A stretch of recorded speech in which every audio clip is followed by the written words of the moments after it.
Well, good evening and welcome to this Planning and Development Council meeting for the town of Oakville. We have regrets, but they're few. Mr. Clerk, would you like to name them? Yes, Councillor Giddings and Councillor Adams, Mayor. Thank you. And Council, are there any declarations of pecuniary interest? I'm not seeing any, so I'll declare, Mr. Clerk, that there are none. Who would like to move and second the minutes from the regular session of the Planning and Development Council from October 20th? Councillor Shia and Councillor Lischina, thank you. Any objection? Mr. Clerk, there's no objection, so they're adopted as presented. We have one consent item, and that is the Municipal Access Agreement Special Project Resource Agreement. Councillor Hazlitt-Thiel. Thank you. Through you, Mayor Burton. I do have some questions on this one. Can I get let me get this on the floor, a motion in a second. Anybody? Councillor Longo and Councillor Grant, thank you. Councillor Hazlitt-Thiel, ask your questions. Good evening. I'm wondering if the opportunity to address the utilities, I'll phrase it as non-compliance with some of the challenges that we have in the municipal right-of-way was taken during the discussions on the special projects template. So through the mayor, so yes, the discussions have been made. We have circulated the template to all of the telecom utilities so that they are aware that this opportunity for a special project agreement is available to them. We've also advised them that all of the restoration and communication aspects of part of the overall municipal access agreement will be in place as part of this, as well as the opportunity to terminate the contract should there be non-compliance with the associated notice in that. So what we are expecting with this new telecom that is looking to do this special project agreement is provide them with the education and the requirements, especially the forestry requirements within Oakville, and ensure that they do comply prior to executing and negotiating the agreement. Well, thank you for that, Director. Is there, beyond canceling the contract, what are the consequences of them failing to respond in a timely way to the consumer who's frustrated? So through the mayor, we don't have penalties in terms of financial penalties as part of this, the municipal access agreement, but we do have the opportunity to perhaps hold permits to continue some additional work throughout their permits or their requests for applications. But again, the requirements for restoration are outlined, and for the most part, I would say we get most compliance, and then we try to follow up with those who are perhaps lagging. Okay, so I'm appreciative that you've figured out a way for them to have to make sure they pay for our staff time. I often feel guilty having to call to say to one of your staff members, but can somebody follow up? This person has no access to work remotely. You know, they're struggling to get a response from, you name the utility. Will the staff that are working on this be able to make those escalating calls if a consumer is not getting a response? Through the mayor, yes. So we will have dedicated staff in terms of inspections as well for this that would be reviewing any of those compliance issues and able to escalate them appropriately. Okay. And my last question is, in the coordination of all this, sometimes your team's done a beautiful job on the road and the sidewalks, and then a telco comes along. And it's no longer going to be beautiful or quiet. Is it the beginning of the year when you have line of sight of what you're doing on roads and sidewalks? Will you be able to find ways to minimize the 2 summers in a row of disruptions versus perhaps what the telco wants? So through the mayor, for the agreement that will follow this template, or hoping to follow this template, is a new utility that would be coming to Oakville. So specifically to that, there's, from what we understand, a little less impact because of the type of fiber optic that they're doing, and it's very shallow. So there shouldn't be as much impact. What I will say, generally speaking, yes, we do try to minimize impact, whether it be our projects, our capital projects, our maintenance projects, or even third-party projects. So we would try to coordinate them as much as possible to minimize impact to all of the residents. Okay, thanks very much. You're welcome. Thank you, Councillor. Anybody else? Any objection to the motion? Mr. Clerk, Councillor Hazatil, is your hand up to oppose? Thank you very much. Mr. Clerk, the vote is unanimous and the item carries. And that brings us to our first of our three public hearings. 7.1 is the inclusionary zoning enabling draft official plan amendment. We have a PowerPoint demonstration presentation by our staff, and the item is here to be for the comments respecting it to be received for staff to use in their finalization. So if you'll give your attention to staff, we'll begin the presentation. Good evening, Mayor and Council. I am Cybelle Von Kersal. I'm the manager of Midtown Oakville and Special Programs, and I'm going to speak to item number 7.1, which is with respect to the draft inclusionary zoning enabling official plan amendment, and then after that I'll come back and speak to you about item 7.2. So this one is about the inclusionary zoning official plan amendment. So just to start off, what is inclusionary zoning? It's authorization by the Planning Act for the town to require the provision of affordable housing. And this only applies in areas that are identified as protected major transit station areas. In Oakville, we have two protected major transit station areas. That is in Midtown Oakville and the Bronte-Go. We've been talking to you about inclusionary zoning for some time. I guess a notable milestone was in March of 2024 when staff presented the Planning Act tools to facilitate development of affordable housing. At that time, Council endorsed the idea of further considering the use of inclusionary zoning, and so we've been on that path since then. A notable milestone again was in September when we presented to Council the housing needs assessment and a complementary document called the Inclusionary Zoning Financial Viability and Housing Market Impact Analysis. That's a bit of a mouthful. And here we talked about the town of Oakville's housing needs in general and how inclusionary zoning could be brought forward as a means to provide some of the affordable housing that is needed in Oakville. And following that, we had a second meeting with Council on October 6th where we presented some additional information in response to comments received on September 8th for Council's consideration and information.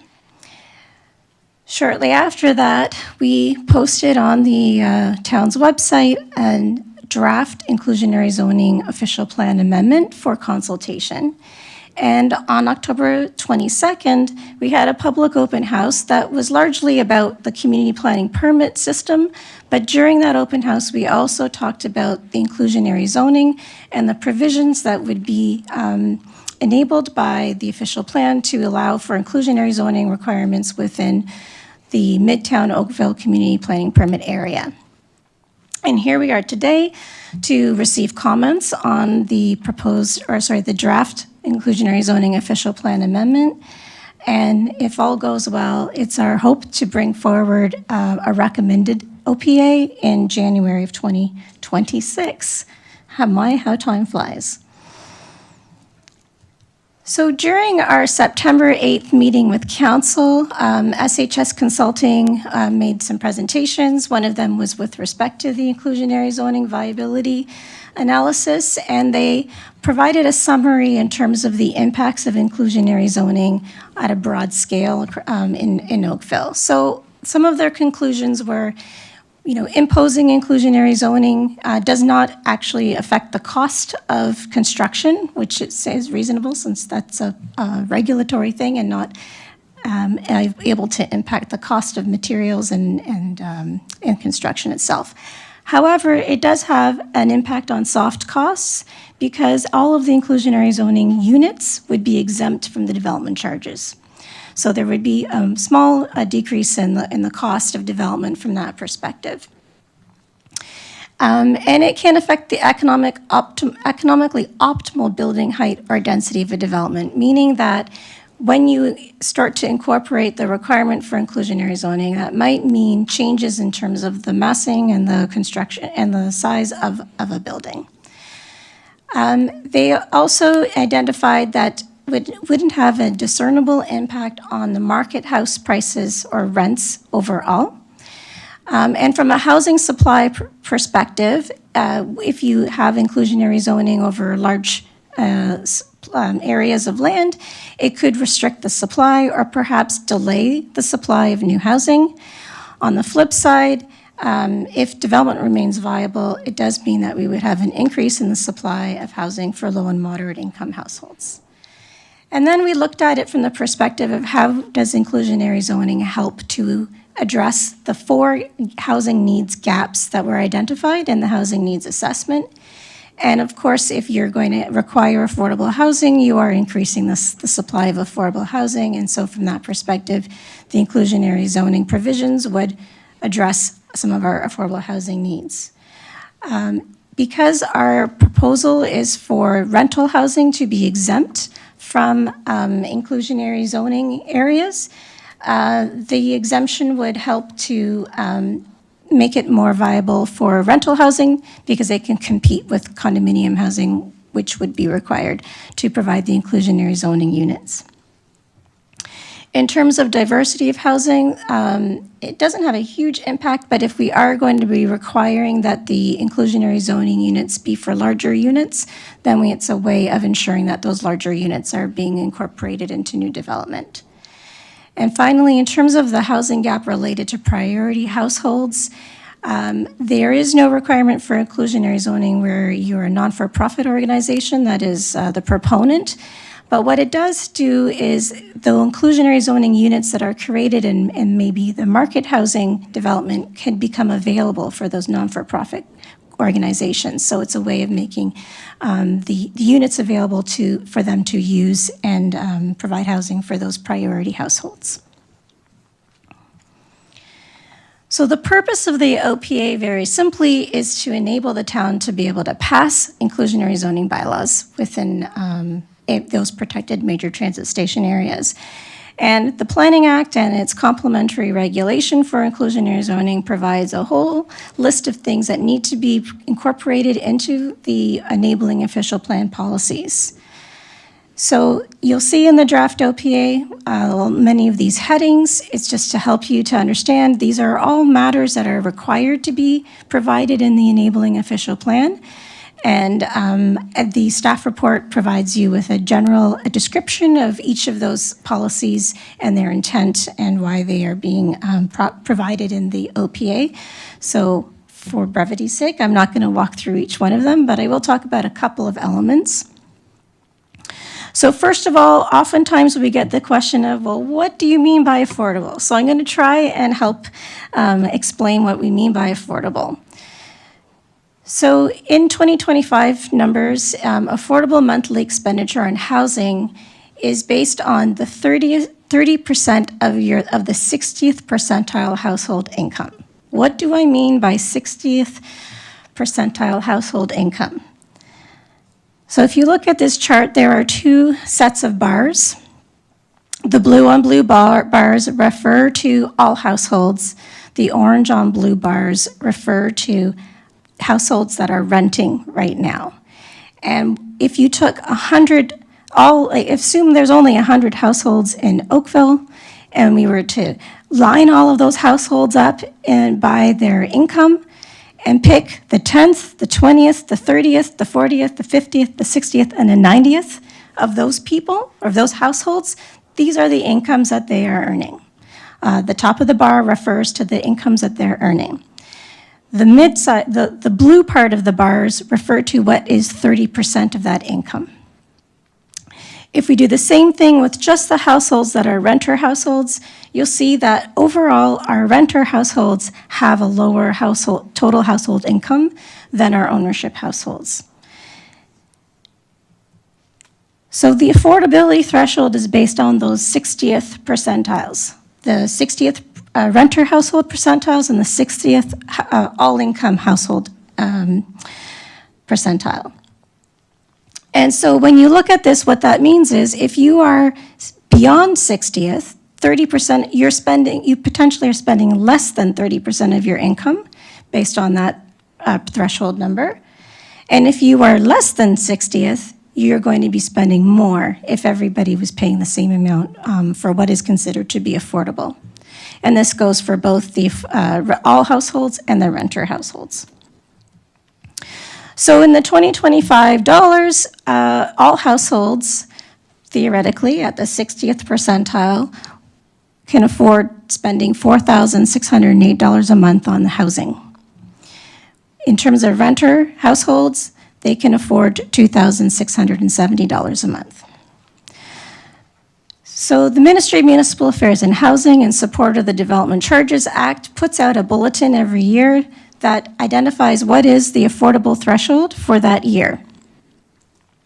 So according to the 2025 bulletin, the ownership housing maximum price is $575,800. So that equates to the idea of spending $4,608 a month on your mortgage and your property taxes and your condo fees.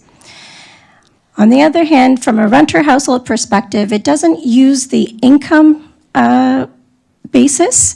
What it looks at is average market rent. So what is the 100% average market rent by house, by unit type? So studio, 1 bedroom, 2 bedroom, 3 bedroom, and here you'll see that depending on the size, the unit, the average market rent differs.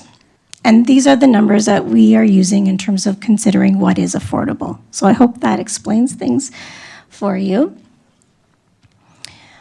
So in the staff report, we talked about a number of issues that we'd like to further investigate and further analyze before we kind of finalize what the policies of the OPA should be.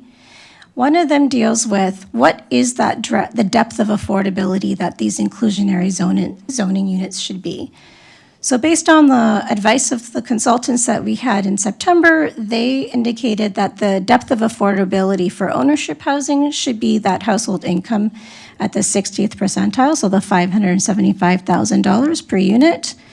But when it comes to rental units, they were recommending going with the 80% of average market rent, which is a deeper level of affordability, and it's a lower number than what is in the provincial bulletin. However, the deeper you go in terms of the depth of affordability, the flip side is that you need to only apply these kind of policies to larger developments. And so they talked about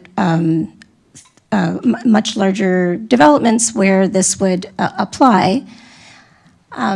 So for the purposes of the OPA, what we are proposing is that inclusionary zoning applied to buildings that are 100 units or more. So if it's less than 100 units, trying to reach that kind of depth of affordability is not likely. But if it's a larger building, there's more potential for the development to be viable. But what happens is if we start to increase the unit number to something much higher, then you have less and less sites that would be able to accommodate that kind of development. So what we're trying to figure out is what's the right balance in terms of making sure that our policies allow for viable development, and at the same time we generate a reasonable number of inclusionary zoning units across, in this case, Midtown. So those are things that we're still trying to analyze, but you can see there is a bit of a seesaw in terms of, like, if we go one way, it has an impact in a different way. So we want to make sure we get the right balance. In terms of another issue under review is this notion of net proceeds. So in the Planning Act, it allows the municipality to take or share in the net proceeds up to 50%. So what this means is when an inclusionary zoning unit is sold during the 25-year affordability period, where there is a net proceed, 50% of it would go to the owner and 50% of it would come to the town, which we could then use to support other affordable housing initiatives that the town may have, like a community improvement plan, for example. So the net proceed is the difference between the amount of money that the unit is sold for, and remember that during the 25-year period, there is a cap in terms of how much the unit can be sold for to begin with, and how much money the originally paid for the unit and less the expenses that went towards the sale of the unit, like real estate fees and things like that. And so whatever is left, there's a 50-50% share. We could have a different percentage as long as it doesn't exceed 50%. So that's something we would like to investigate and kind of hear comments back on in terms of what is the right proportion. The other piece to this, as you can see on the slide, is that after the 25th year, we are saying 10 years after, if the unit is sold within that 10-year period, the town would also be able to get 50% of the net proceeds. And in this instance, there is no price cap. So as you can see in this graphic, the net proceed could be much more higher in value than what it would have been in the 25-year period. And the reason there's this extension to the, past the 25 years is because you don't want to have a situation where someone's purchasing these IZ units in year 22, and then benefiting by getting it at the affordable price, and then, making a whole lot of money at the end of it. So that's the idea. But after 10 years, the net proceeds wouldn't be shared anymore. By that point, the person's been living in there for 10 years.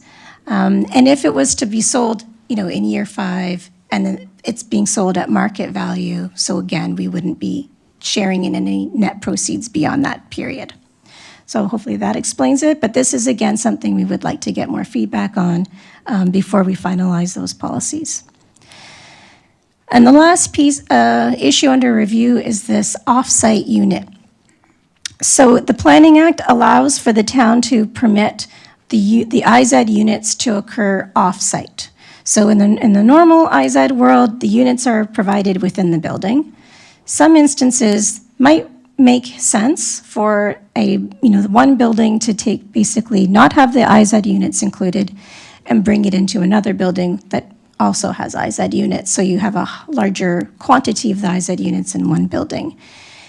The policies for this require that if there's going to be offsite units, we're going to come to council for your approval to allow for the offsite units, and that we would want those offsite units to occur concurrently or prior to the construction of the building that doesn't have the IZ units, so that we can ensure that those IZ units are being provided in a timely manner.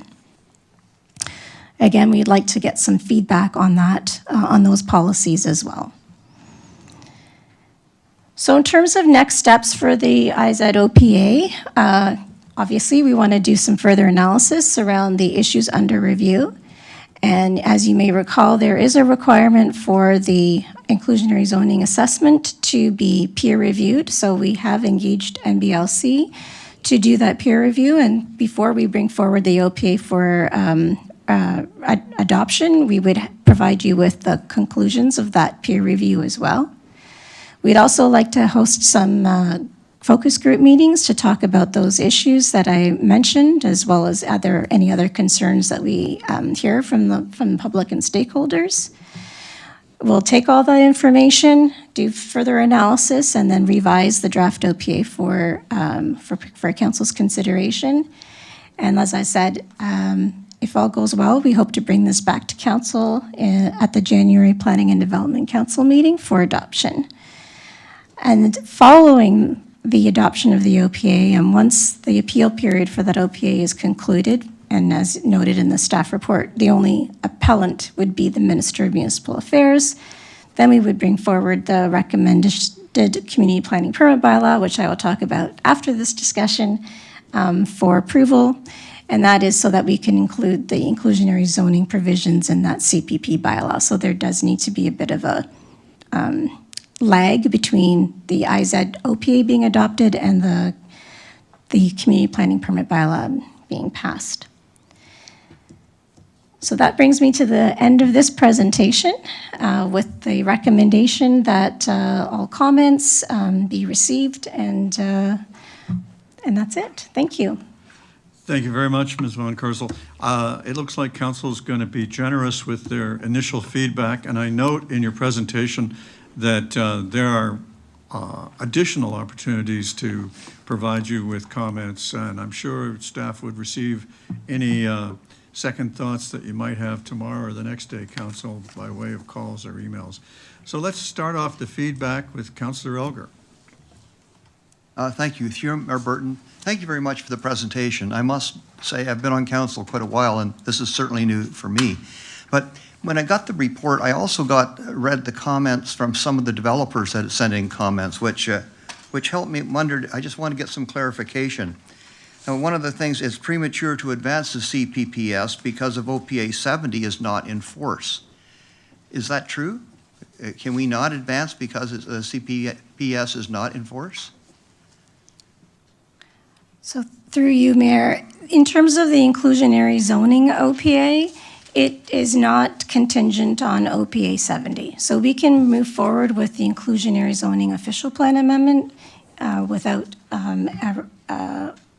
ministerial approval of OPA 70. So, okay. They also say MMAH might prohibit the CPPS in Midtown. Is that true? Should we maybe, sorry, through you, Mayor, your question is regarding the community planning permit system, which is item 7.2. So perhaps we could. Okay, in the Midtown itself, okay. Yeah. Because their letter, they kind of bundled everything together, Yes. didn't they? Yeah. Okay. So then development applications predating OPA 70 means OPA 70 is only informative, not determinative. Is that true?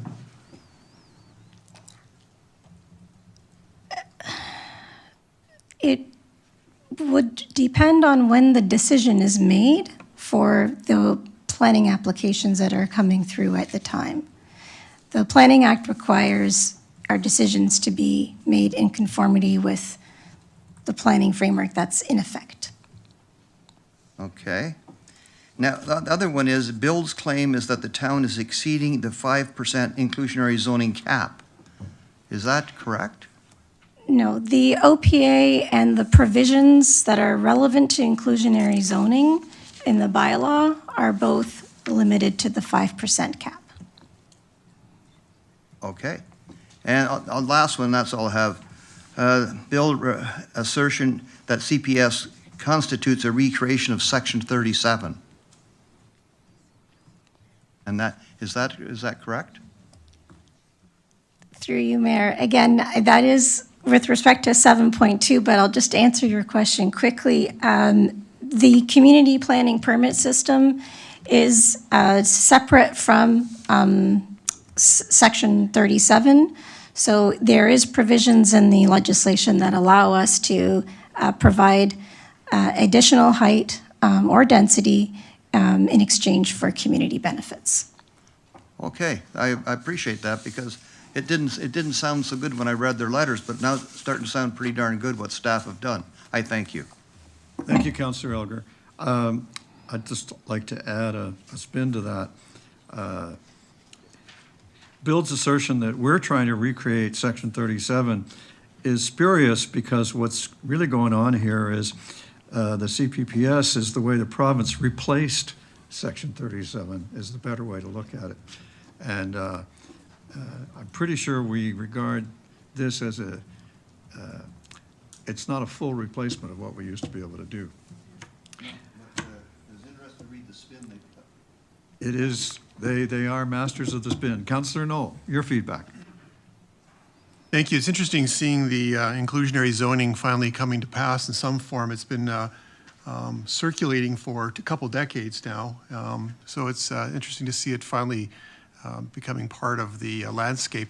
So a quick question. I know you've dealt with the issue of net proceeds fairly thoroughly, and I know there's more information coming back on that. But what about actually maintaining the affordability for units as opposed to assuming that they're going to be sold at some point during that period? I mean, the idea of creating affordable housing is to maintain affordable housing. So the ability to be able to flip it could still become an economic factor if that 50% still would result in a significant profit for the purchaser. Is there any opportunity to actually enforce the affordability for that 25 years? Through you, Mayor. So for the 25-year period, the resale price of the inclusionary zoning unit would still need to meet the provincial affordable threshold. Okay. So there's always going to be a price cap during that 25-year period. It's after the 25-year period where we cannot impose a price cap any longer, and it's at that point where we would see potentially a higher proportion of, a higher value of net proceeds. Great, thank you. I was getting confused by the net proceeds piece, thinking Yeah. that at some point during the period of the 25 years, you could sell for a profit, providing you share it with the municipality. There may be a marginal profit because the threshold would be a little bit higher, assuming that the price of housing continues to go up. Okay. But So- it would be marginal in comparison to full market value. So for total clarity, if a housing, for the sake of argument, was sold for, if a piece of or a housing unit was sold for $500,000 under IZ, they wouldn't be able to sell it during the 25 years for $1 million, for example. Probably not. Probably not, or not? Well, it would really depend on what is the the price at the time that they're selling it.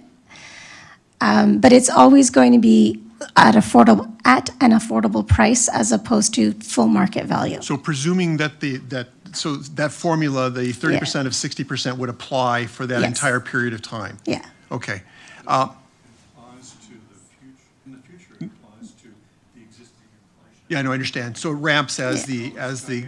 right, I get that. I just want to make sure that there's not an opportunity for a huge profit grab. Yeah, true. Good point. Second question is, so this program is specifically for the MTSAs. Is there any thought, as a province looking at, or are we looking at opportunities for establishing IZ policies in other areas as well? Through you, Chair, the Planning Act limits the use of inclusionary zoning to protected major transit station areas and community planning permit systems that are ordered by the province. So if the province ordered the municipality to create a community planning permit system in an area that's not a PMTSA, Right. then at that point you could also use inclusionary zoning. Okay. Okay, so it's very limited application here. Yes. Okay, thank you very much. It's the little we have left. Councillor O'Meara, your feedback, please. Thank you very much. Just with request to slide 5 at the bottom, I think there was a little misnomer there that said, if development remains viable, and it came to inclusionary zoning. Can you let me know how I mean, that seems like a bigger statement than probably we've given it attention to, especially in the times that we're in right now where a lot of development is not viable. And this is before we sort of layer on inclusionary zoning. So how are we going to give ourselves flexibility? Maybe we can reflect on the flexibility needed to see projects come to fruition.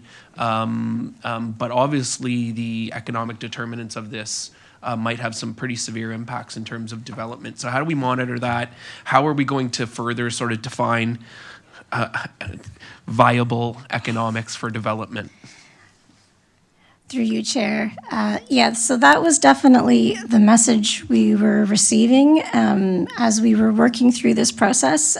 We are in, I admit, challenging times for new development of any kind. There's a lot of factors as to why development is not presently seeming to be viable.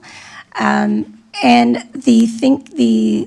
what we're doing in terms of bringing forward the policies now is with the understanding that when development is viable, the requirement for 5% inclusionary zoning is not going to be the thing that makes it unviable. So when the development is viable, we at least now can let the community know what the expectation is.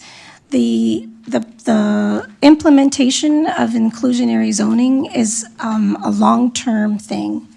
And the sooner we bring forward the policies and provisions to make it clear to the development industry what is the expectation when they're ready to build, when all of the stars align, then at least they know what's expected of them and they can make arrangements accordingly. I guess what I'm saying is inclusionary zoning on its own isn't the thing that makes it unviable. The thing that's making it unviable is a whole host of matters. Yeah, I've got that, and I guess what we are hearing from the industry is this is another matter. Yeah. It will add to the other matter. So anyway, that's fine. I appreciate that. I think slide 10, when we talked about the times and, where if it's 10 years, you have to give your money back, you have to give the percentage of profit back and these things. What are the admin costs for that, and who administers these programs, and who's tracking it? And I mean, it sounds like there's going to be people needed to monitor, to do all this. Where is that factored in here? So we do touch, through you, Mayor, we do touch on the fact that, yes, there's always, with every new change policy, there's going to be some administration related to it. What we do know is there's a lot of parity between using inclusionary zoning and the development charges exemptions as they are today. So it would be our objective to try and streamline those two processes as much as possible so that the administration isn't any more cumbersome, but rather it's the same kind of administration that we would do for any of those DC exempt units. And that's one way of managing the potential administrative costs. And again, there is the opportunity through those net proceeds to cover some of those costs as well. Thank you very much. Thank you, Councillor O'Meara, for your feedback. Councillor Hazlet-Deal, it's your turn. Thank you, through you, Mayor Burton. Thank you for an excellent report and bearing with us as we try to understand all that you know about this. You had referenced that there could be some benefit if inclusionary zoning was off-site, and so amalgamated is how I look at it, into one building. Who benefits from that? The objective would be, we would need to determine that there is going to be a benefit by doing that. But an example that was provided to me was this notion of if the units were going to be used for, say, a non-for-profit organization, it's a lot easier for them to run a program when all 10 units are in one building rather than 5 units being in one building and another 5 units being in another building. So in an instance like that, you could see that this would be beneficial. Plus, if the units are going to be provided concurrent with or prior to the other building being built, then you're getting the units coming on, available sooner rather than later. So those are some considerations. And again, the idea would be that if a proponent is proposing an offsite, it would come to council for approval. Okay, thank you for that explanation. Would there be a limit on the number that you would put in one building, or would that be a council decision? Through your chair, there's no limit in the policies as they are today, so I think you'd probably want to look at it on a case-by-case basis. Okay. All right, thanks very much. Thank you, Councillor. Councillor Nando. Thank you, through you, Mayor Burton. Thank you for the presentation. Just a quick question on, say the provincial policy changes in 5 years. We're making a plan for IZ for 25 years and even the net profit for 10 years beyond that. But if they come in and change it and take it out, there's nothing we can do, right? Through you, Chair, I mean, it would really depend on how they frame that change. I guess it's... Like we could Yeah. say that we want it to be at affordable, we want them to, within the 25 years, to sell it at the affordable, so there's not a huge profit. But we don't know in the next few years if someone new comes into the province and they make changes, that we will actually be able to have this plan for the next 25 years, correct?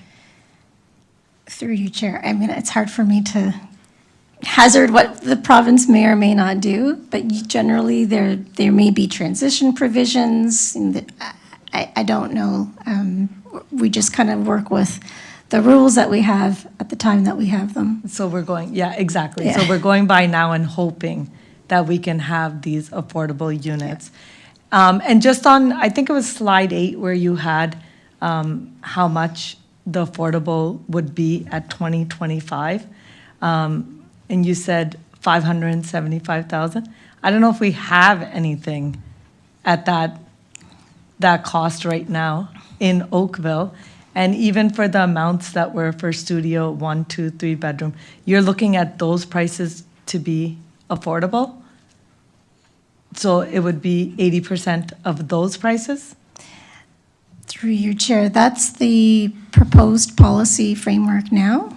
And again, we're for doing some further analysis to determine if we should maintain that or use a different, maybe use the 100% or 125%. We have some leeway in terms of determining what the affordable rate should be.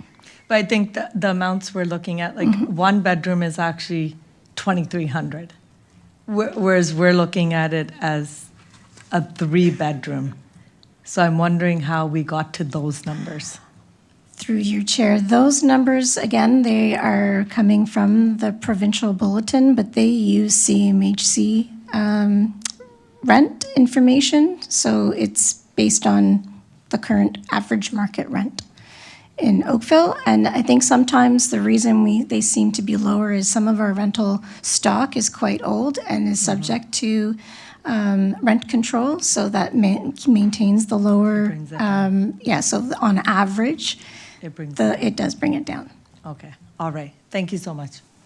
Councillor Nanda, there's some comfort for your concern in the housing supply manager, which is Halton Region's report on housing just this past summer, where they detail a lot of their data on rents and sale and purchase prices.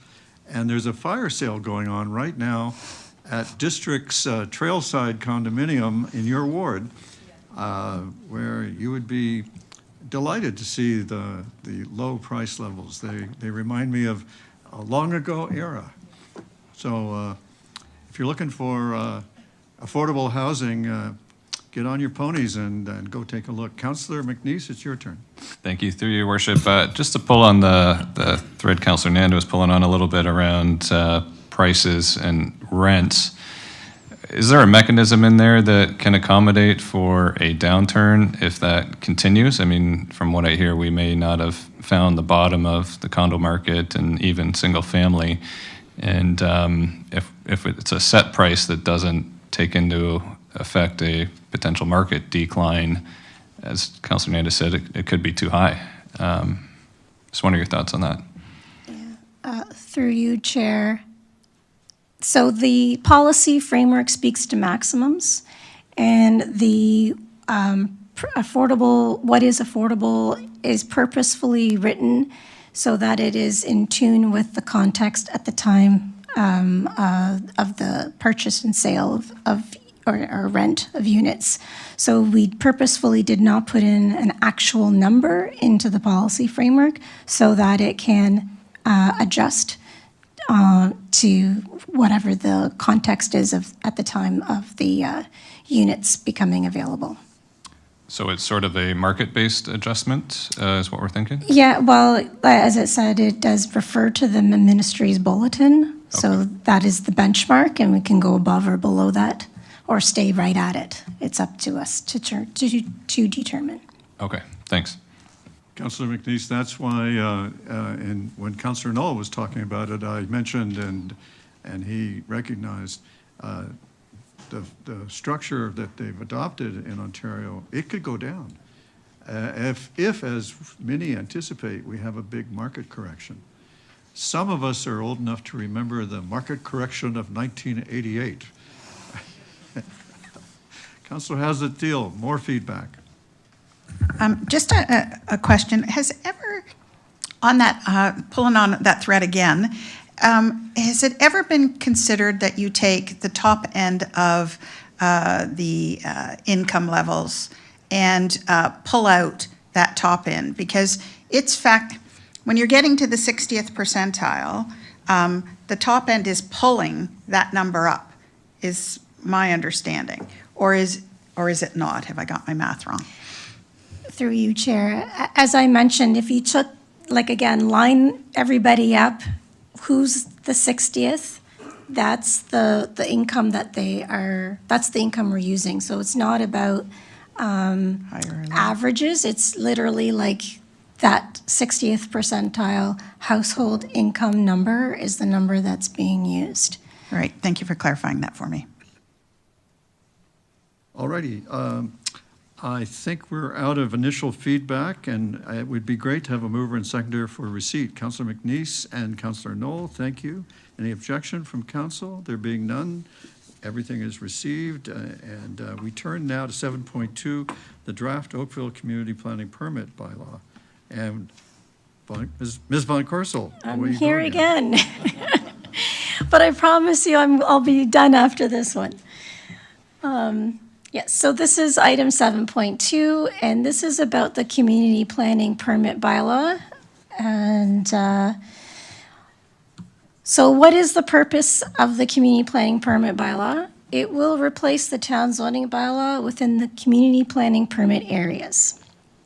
It will provide the regulatory provisions which implement the official plan for that area. And it also provides administrative provisions to guide, review, approval of the community planning permit applications.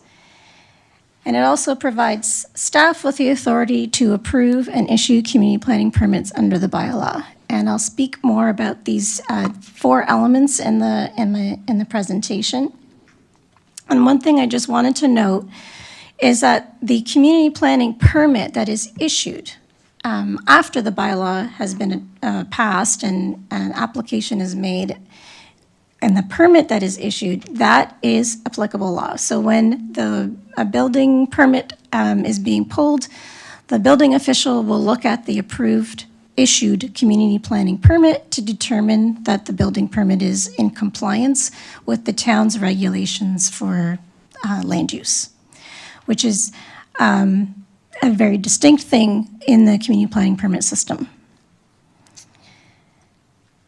So the journey we've had around the community planning permit bylaw, I won't go back into the history of developing OPA 70, so we'll start from the adoption of OPA 70, which provides the enabling policies for the town to pass a community planning permit bylaw. And so we adopted those enabling policies along with policy direction for Midtown Oakville specifically. And then you may remember in June, we had an open house where we presented some ideas around key directions for developing a community planning permit bylaw. And we brought those to council on July 8th for your endorsement, which you gave. Thank you very much.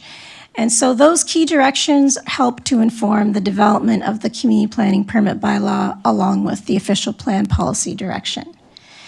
And so in October, on the 14th of October, we made the community planning permit bylaw available on the town's website, and we held an open house on the 22nd of October where we presented a number of panels, provided some exercises for the public to do to better understand the community planning permit bylaw. And as I mentioned before, we also talked about inclusionary zoning, and we also, you'll hear more about it in the next presentation, talked about how this community planning permit bylaw could also be used in Bronte Village.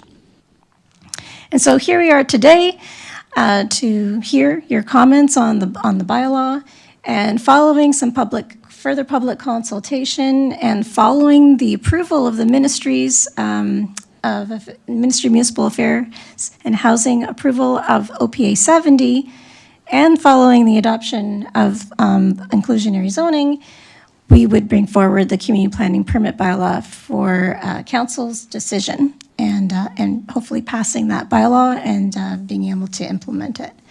So to answer your question, Councillor Algar, we do need to have the minister's approval for us to be able to advance the community planning permit bylaw in Midtown. We need to have those enabling policies in effect. So what informed the community planning permit bylaw that you have in Appendix A of the staff report is obviously the policies of the official plan. We took a lot of guidance from the existing official Town of Oakville zoning bylaw, obviously took direction from our key directions report, and we also looked to the guidance in our urban design guidelines existing for Midtown and the emerging guidelines that we are working on for Midtown as well. So all of those things help to inform this bylaw. The bylaw has 5 components. The Part A is interpretation. A lot of that is similar language to what you see in our inclusionary zoning, in our town zoning bylaw. Part B is all the administrative matters. It deals with, what is a class of development? How do we process a community planning permit application? What are some conditions of approval? Part C are all the definitions for defined terms. Part D are the community building general provisions. So these types of provisions would apply anywhere the town has a community planning permit area. And again, a lot of these are similar to what we see in our current zoning bylaw. And within this section, there's also the general provisions for inclusionary zoning, which we talked about. And then Part E are the area-specific community building provisions. And so in Part E, we have the Midtown Oakville, and then as you'll hear in the following presentation, we have Bronte Village specific area provisions that would also be appended or added to this bylaw. So the idea of the bylaw is Parts A through D could apply anywhere we have a community planning permit area, and as we identify other locations as community planning permit areas, we would start adding those to Part E and be able to apply all of the provisions accordingly. So in terms of classes of development, this is very similar to what we talked about during the key directions discussions. So there would be 4 classes of development. The first one being parking areas, whether it's a new parking area or a change to an existing.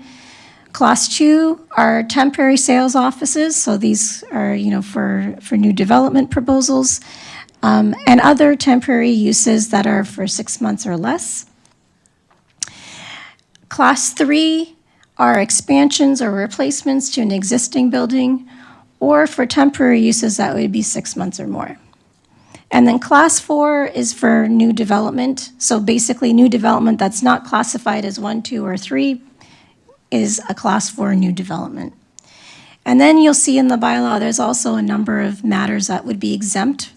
For example, if there's an application that's simply to deal with tree protection and or site alteration, they would be processed through our normal tree protection bylaw and site alteration bylaw. Those would not have to go through a community planning permit bylaw, community planning permit application. So in terms of processing the application, there's basically 3 parts to the process. The first one is what we call the pre-application process. So this is where the applicant just wants to confirm that they need a community planning permit. And if so, then the town would advise them in terms of what class of development that would be. And we would talk about what are the required information that would need to be part of your complete application, including what fee would need to be paid for your application. The second part is the actual application. So this is when the town would receive their full application submission.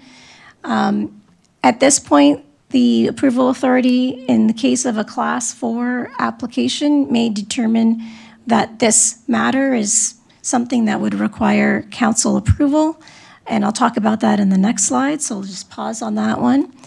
And then there'd be a process where we would make sure that the application is complete and then issue a public notice of the application, and obviously go through the review of the application, and that might include consulting with agencies and other reviewers outside of the town. A staff report would be prepared for the approval authority, and then the approval authority would make a decision on the application. And that essentially is intended to occur within a 45-day time frame, which is quite a feat, depending on the complexity of the application, but that is what we're aiming for. Following that, there's the post-application process. So after the decision is made, then we need to formally issue notice of decision. We have 15 days to do that. If the, in some instances, we'll make the permit approval available through the town's website, for example. And if there are conditions that need to be cleared before a permit is issued, we'll wait until those conditions are cleared, issue the permit, and if there are conditions that need to be met after the permit is issued, but perhaps before the building permit can be issued, we'll make sure that those conditions are being cleared as well. So in terms of the approval authority would be the Commissioner of Community Development or their delegated director for all 4 classes. In some cases, as I noted before, some Class 4 applications might go to council for approval, or if council requests, we would present that information to council. So we included some examples of what type of application or what might generate the requirement for us to bring the community planning permit application to council's attention. And so these are some examples on the right side of the slide. So it may be a situation where there's a complementary council decision that needs to be made. Maybe it has an impact on our capital budgeting. So we would want to tie council's hands by saying, well, we already approved the permit, so you got to go ahead and approve this capital budget. So we want to make sure that those are lined up and you have your hands are not tied in those kind of decisions. And then there's also the Ontario Land Tribunal. So in some instances, the applicant may appeal the decision of the approval authority, and therefore the Ontario Land Tribunal would be the approval authority for that application.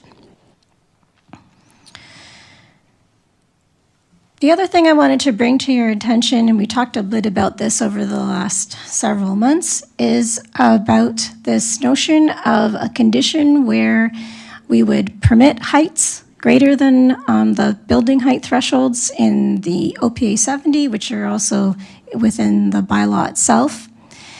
And we need to provide in the bylaw an understanding of what the proportion of community benefit would be in relation to the height that's being requested.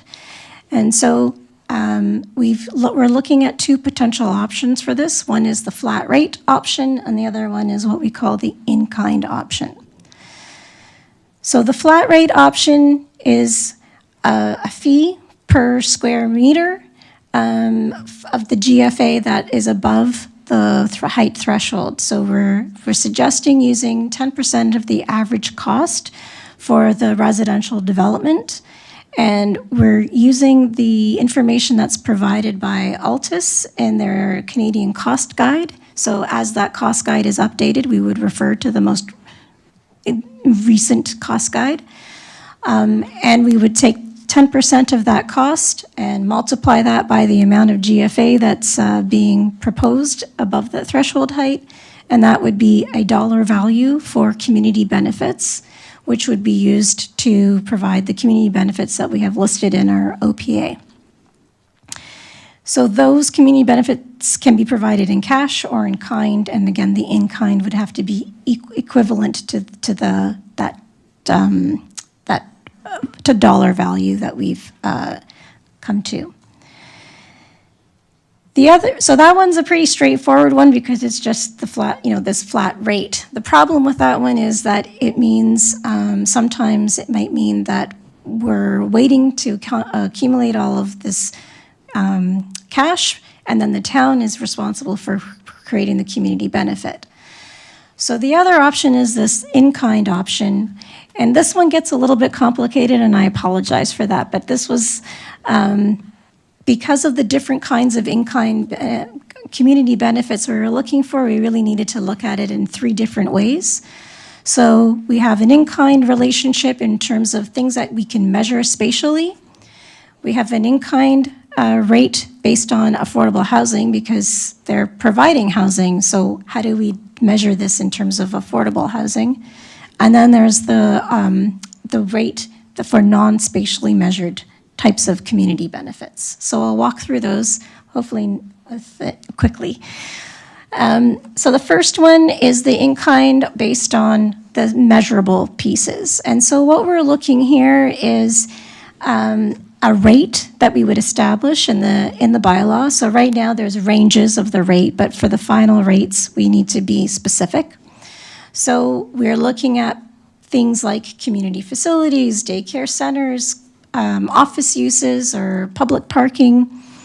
And these rates are established based on what is, again, looking at the Altus Guide, what are the relative costs of doing that in relation to the relative cost of building residential development. So there's a connection between the costs and the rates are established accordingly.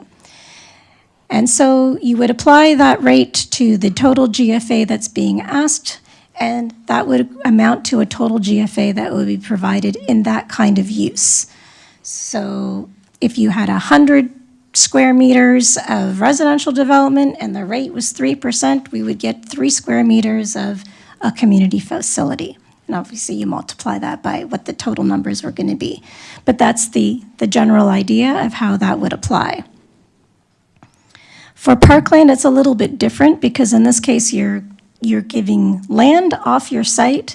So we're going to multiply the land by the FSI that's permitted and basically move that FSI to the top of the building. So it's a little bit different in terms of how that rate is established.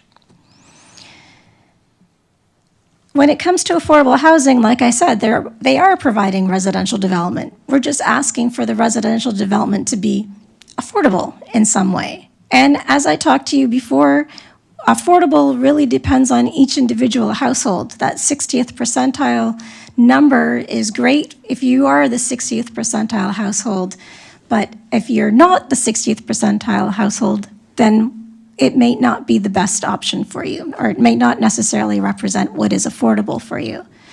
So in this instance, we have 4 options that the developer can say, hey, I'd like this extra height.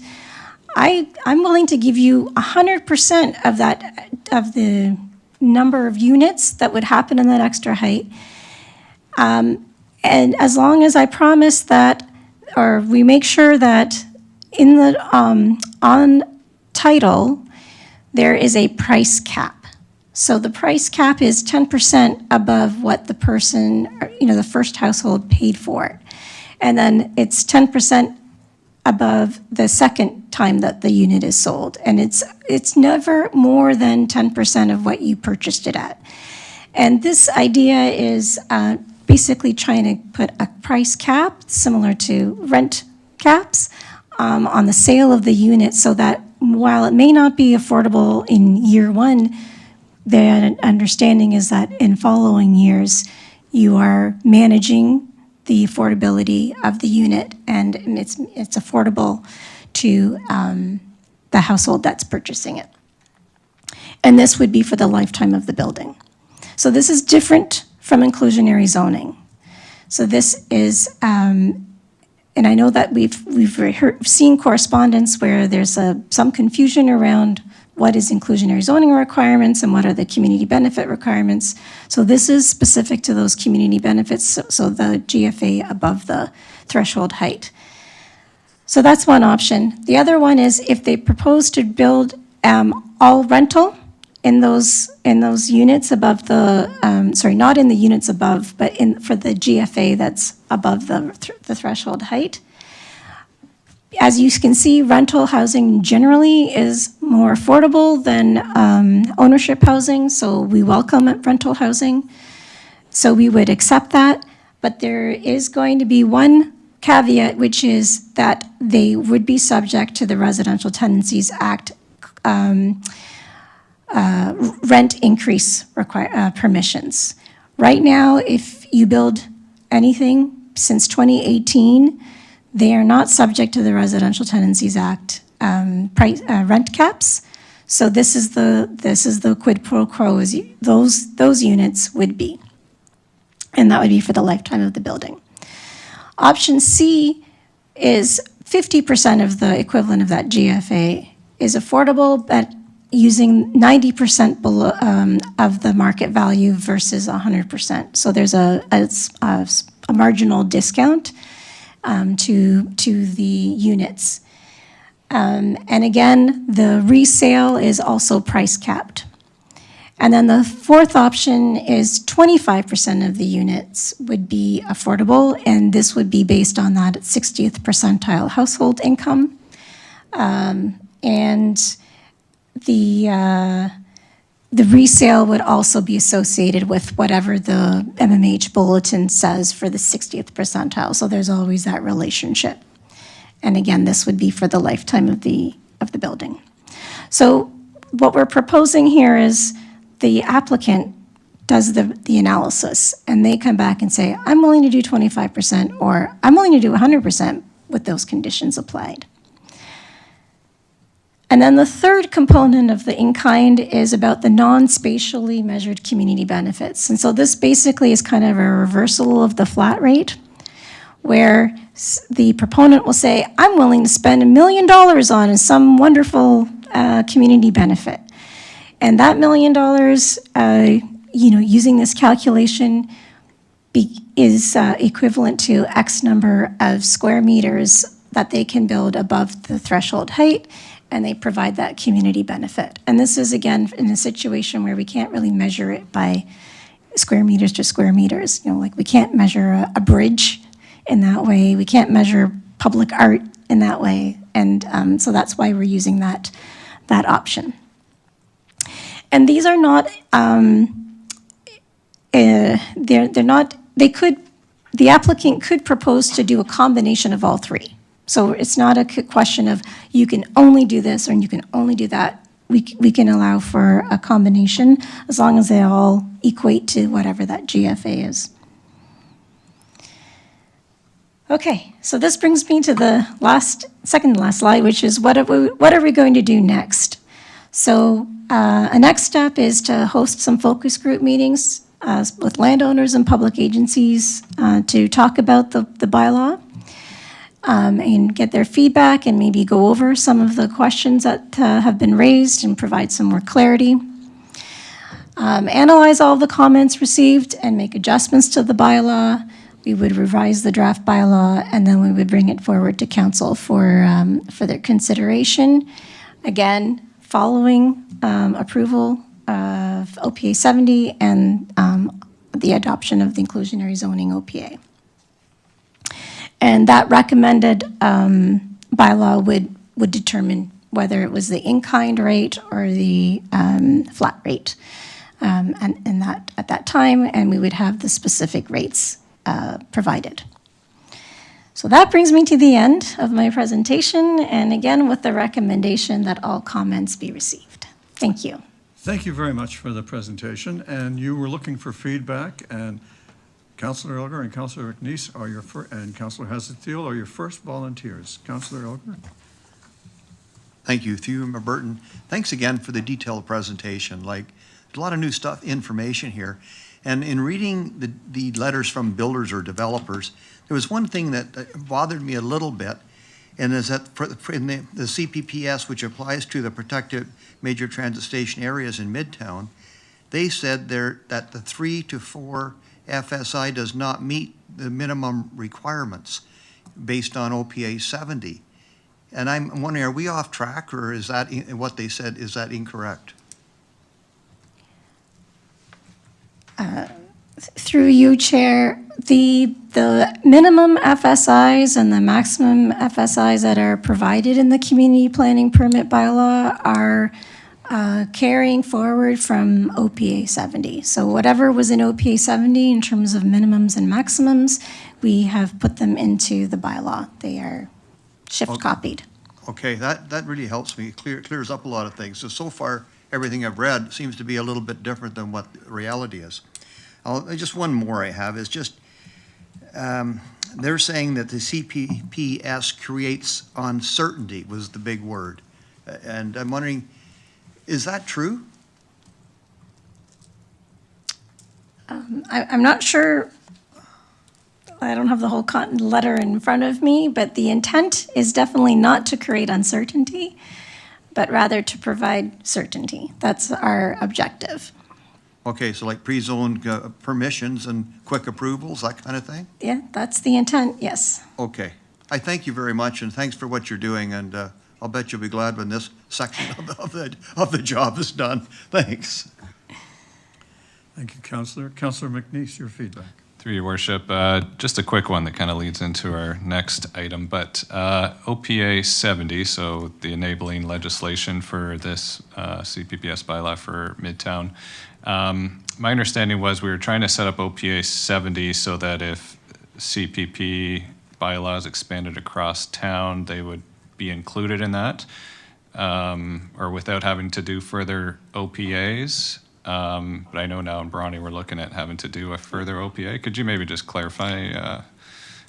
Sure, through you, Chair. If you recall, in OPA 70, we have the enabling policies, and I think it's like the second or the first policy says, we will apply community planning permit areas, bylaws where there is a community planning permit area identified in the official plan. And then, it has like Roman numeral I, which says Midtown is a community planning permit area. So every time we want to provide community planning permit bylaws, we do need to make that minor amendment to the official plan that identifies, in this case, Bronte Village is a community planning permit area. So it's a complementary amendment, and any amendment like that can happen concurrent with the bylaw. So it's not like the inclusionary zoning where they have to be consecutive. We can adopt both at the same time. Okay, thanks for that clarity. Thank you. Thank you, Councillor McNeice. Councillor Haslett-Dill. Thank you, through you, Mayor Burton. Our neighboring community, Burlington, has recently had their OPA approved, and they have a CPPS. And they got some feedback in regards to affordable homes. Is that feedback incorporated into what you've reported tonight? No, we have not commented on the Burlington approval. Do you anticipate that it may shift how we would position affordable housing as a community benefit in the CPPS? Through you, Mayor, at this point, no. We haven't received any comments from the ministry to indicate that there's an issue with identifying affordable housing as one of the many potential community benefits that could be offered. Okay, thank you. When you were talking about in-kind, I want to get a bit of clarity for myself. So if somebody proposes to do a major facility, as an example, the calculation would be based on them saying they want to do this, and then we would do the math of what is the value exchange for that. Is that correct? Through you, Chair. So we would ask for a qualified professional to do an assessment or an estimate of what that cost would be. We would evaluate that assessment accordingly and then make the calculation in terms of what that means in terms of gross floor area. Just because somebody wants to give us $3 billion does not mean that they get a 500-story building, though, right? We still have maximum FSIs in place. So as much as we would love a $5 billion facility, I don't think this would be the way we would be getting it. Okay, I like your sense of humor, Savelle. So if it's on the list of possible community benefits, they, as a developer, are going to look at that list and determine what it is they feel within their pro forma and what their appetite is to take on more height, how that exchange could work. So from a transparency perspective, they would know that providing this means the value exchange, either cash in lieu or other, is why. Through you, Chair, yeah, that's the intention with the calculation being embedded in the bylaw is, what is that rate and what the outcomes could be, and it's just a matter of whether we want to accept that in-kind contribution because it's the right location and the right time and the right place for it to happen. Okay. In terms of the process for making decisions, you've walked us through the 4 classes, and on each of them, currently the recommendation is staff will flag if they think council should look at class 4. Has there been any exploration of a council staff committee to look at all class 4s? Given that this is brand new to the town, it's a whole new process, an extra set of eyes, has that been considered?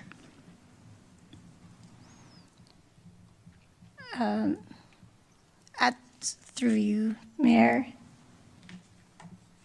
At this time, the thinking would be that all community planning permit applications we would advise council that we've received them, so you'd be aware that that application is in process.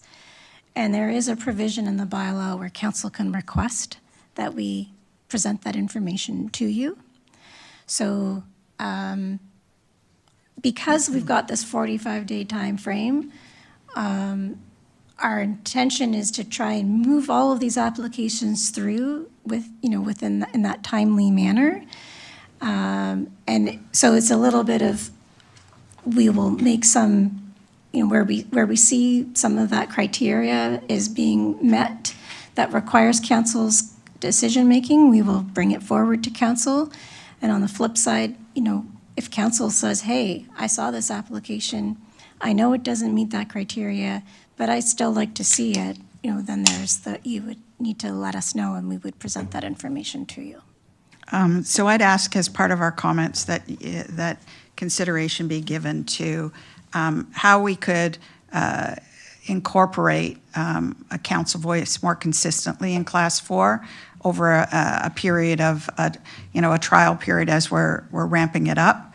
And it may require a shorter notice period for the final recommendation in order to meet the 45-day period, but I'd like those comments to be at least considered.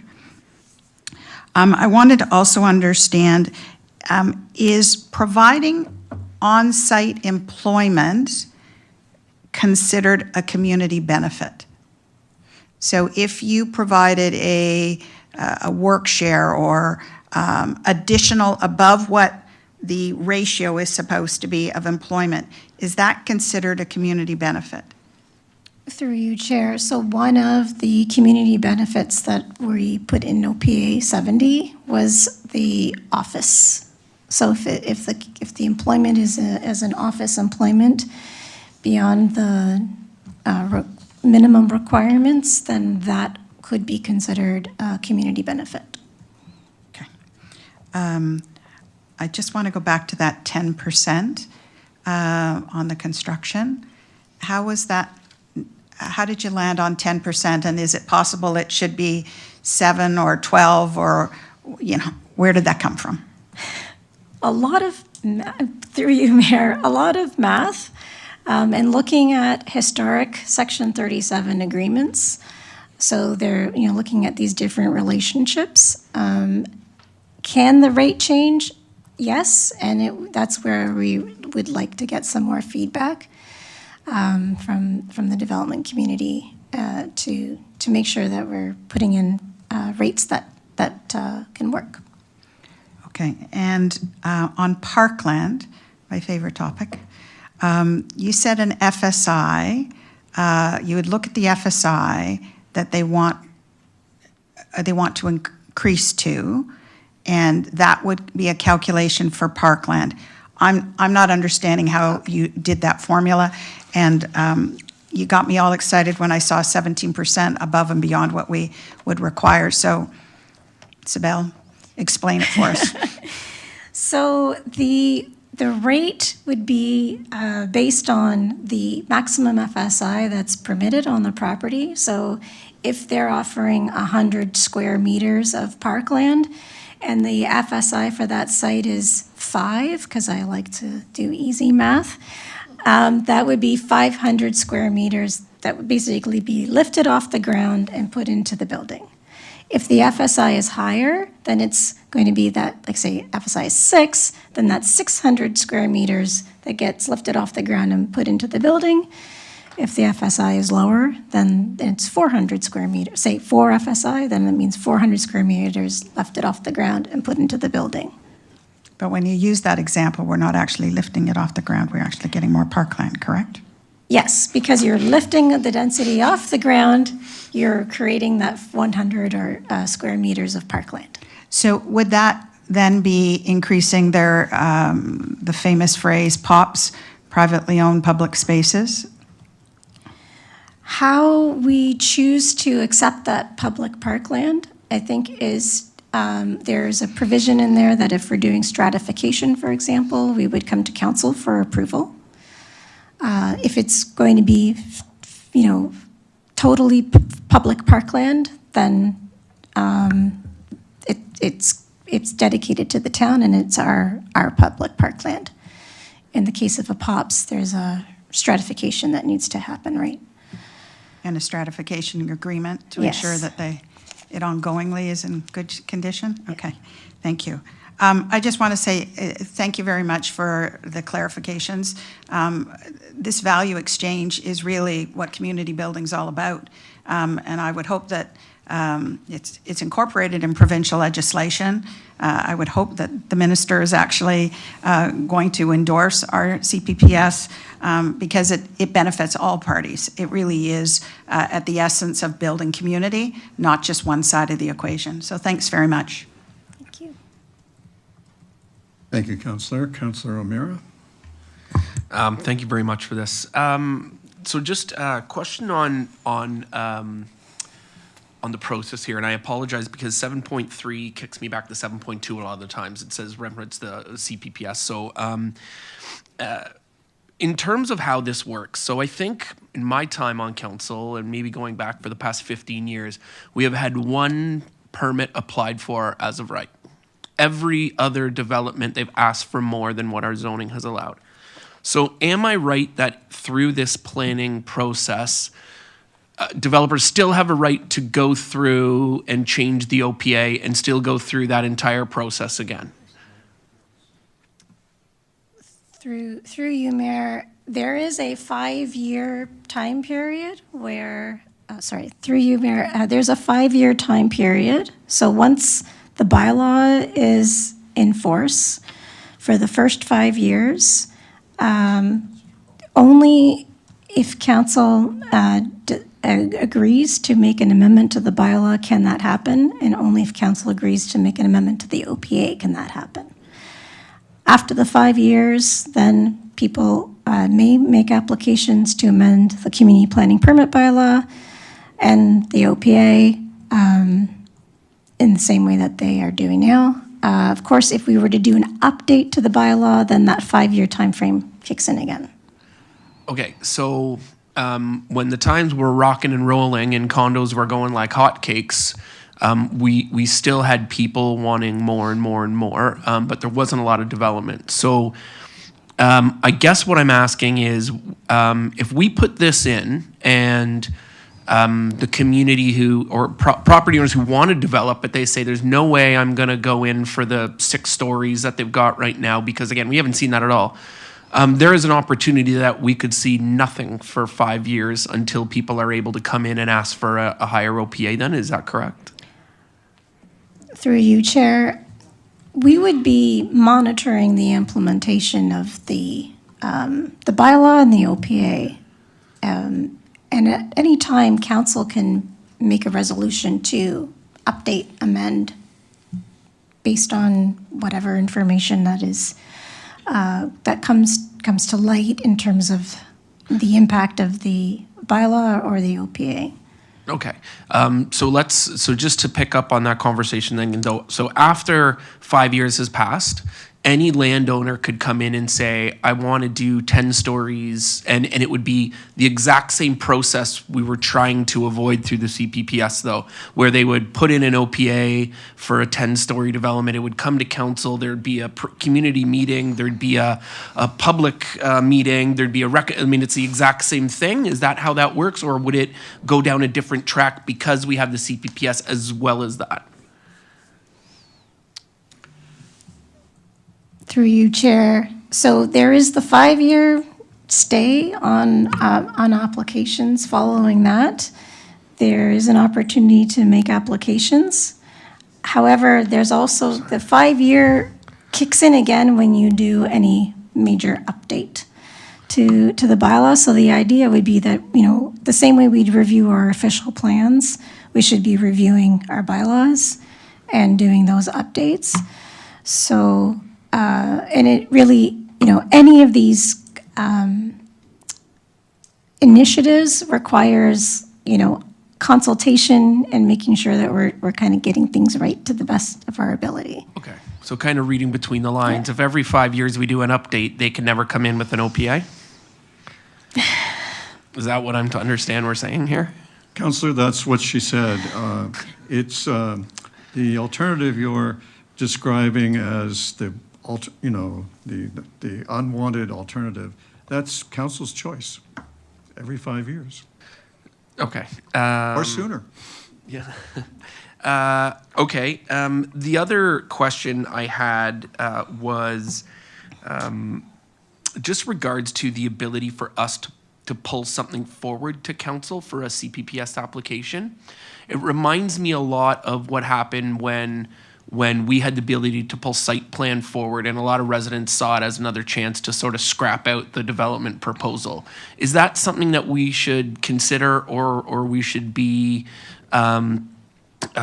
cognizant of? Because that turned out to be a bit of a misnomer battle where residents thought they could stop something through a site plan, even though that was a technical exercise. I mean, what's the value add for the community in terms of individual or councils being able to pull a CPPS application forward during the 45 days and discuss that? Through you, Chair, I wasn't part of that site plan process, so I really can't comment on that. Well, maybe you can answer you said that council would have the ability through the CPPS to request that a permit be brought forward to council. Did I misread that, or is that correct?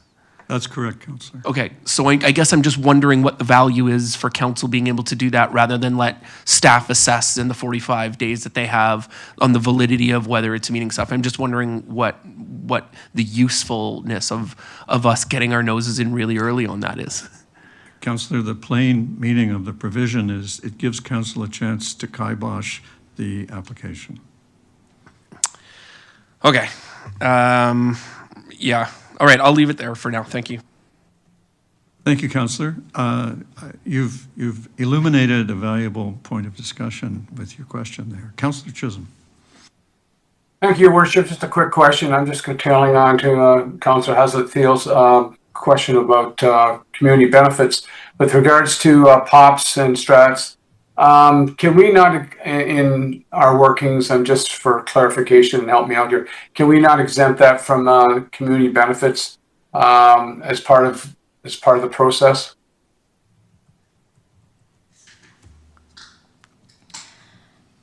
Through you, Chair. Right now, the community benefits just speaks to just speaks to parks. It does not say POPs. However, there is an opportunity for stratification. So I'm kind of merging these two things together to see that there might be an instance where it would be parkland, but in the form of a POP. Why I ask the question? I guess I'm not a fan of POPs and relationships with the private owner and the municipality on maintenance and functions in the future. So if we can, I'd like to see you avoid that as much as possible in our negotiations with respect to benefits. I just leave it as that. Thank you, Your Worship. Thank you, Councillor. Councillor McNeice. Thank you. Just one more question through your worship. So related to, 5-year holds on amendments. Now, what would prevent, that's for the bylaw, the CPPS bylaw, what would prevent the official plan from being amended? I mean, there can't be a hold on that, and that could have heights in it as well, right? Through you, Mayor, the act actually speaks to both the official plan and the bylaw. So not to jump ahead, but would that apply in 7.3 as well in Bronte, or I can ask that question at that time? Okay, thanks. Thank you, Councillor. Let's go back to Councillor Haslett-Deal. Thank you. Just a couple other clarifications. So under community benefit, is protected pedestrian crossovers considered a community benefit?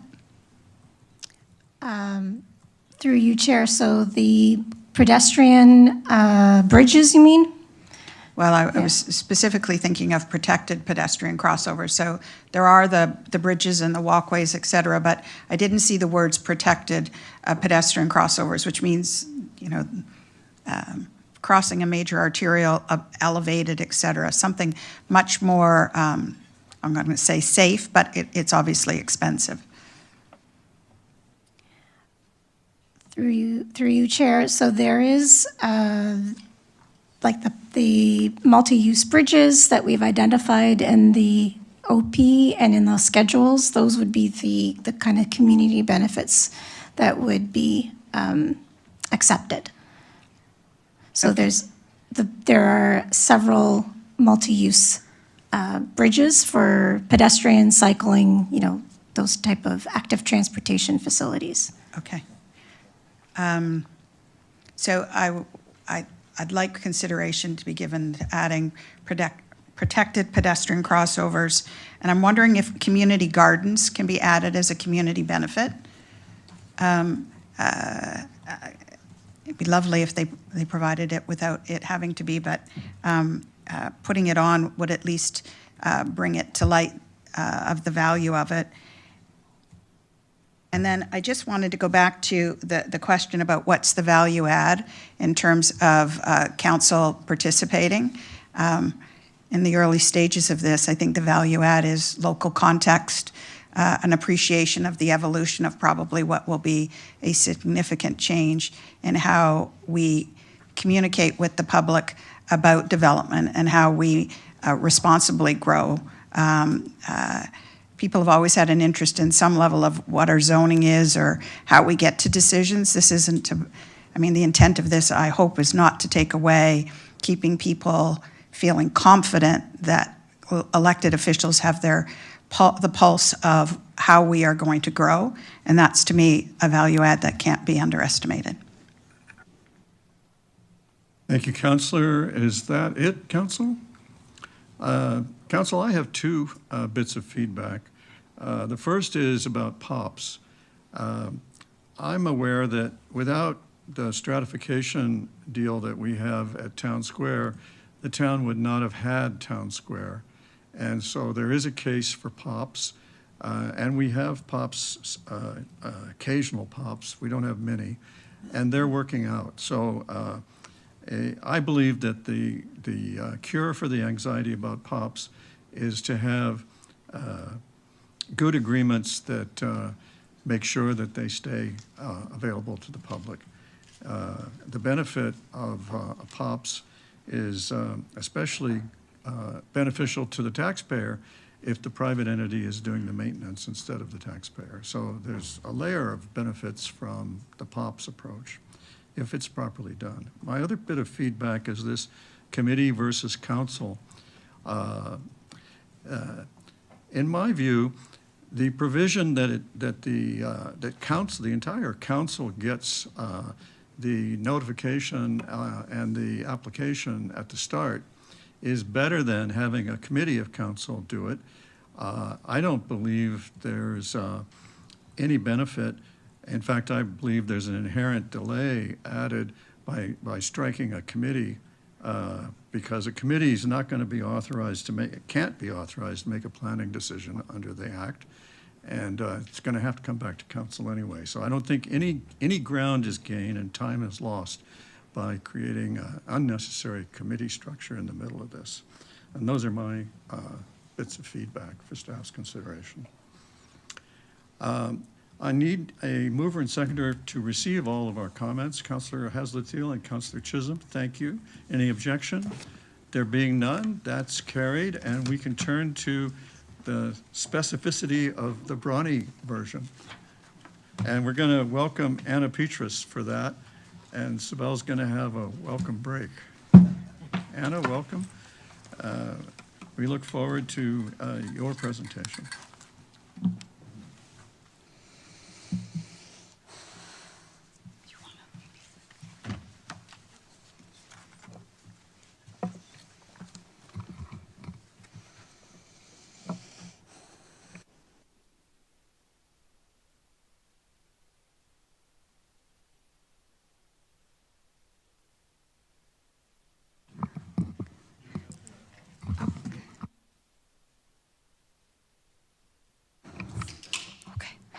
Good evening, Mayor, councillors, and members of the public.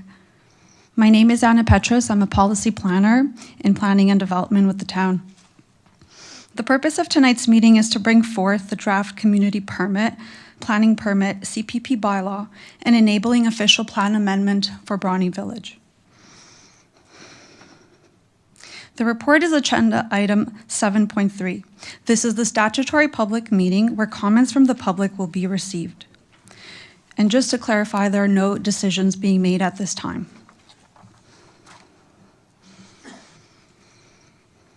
At a high level, I would like to highlight the important planning steps that relate to Brawny Village. The Brawny Village Growth Area Review culminated in Official Plan Amendment 18. OPA 18 came into effect on June 20th, 2018 to update the Livable Oakville Plan, which is the official plan, and it established a strong policy framework that is currently in effect for Brawny Village. As noted earlier tonight, in February 2025, Council adopted OPA 70 to enable the use of a CPP system in the town of Oakville, and this sets the general framework for the CPP system.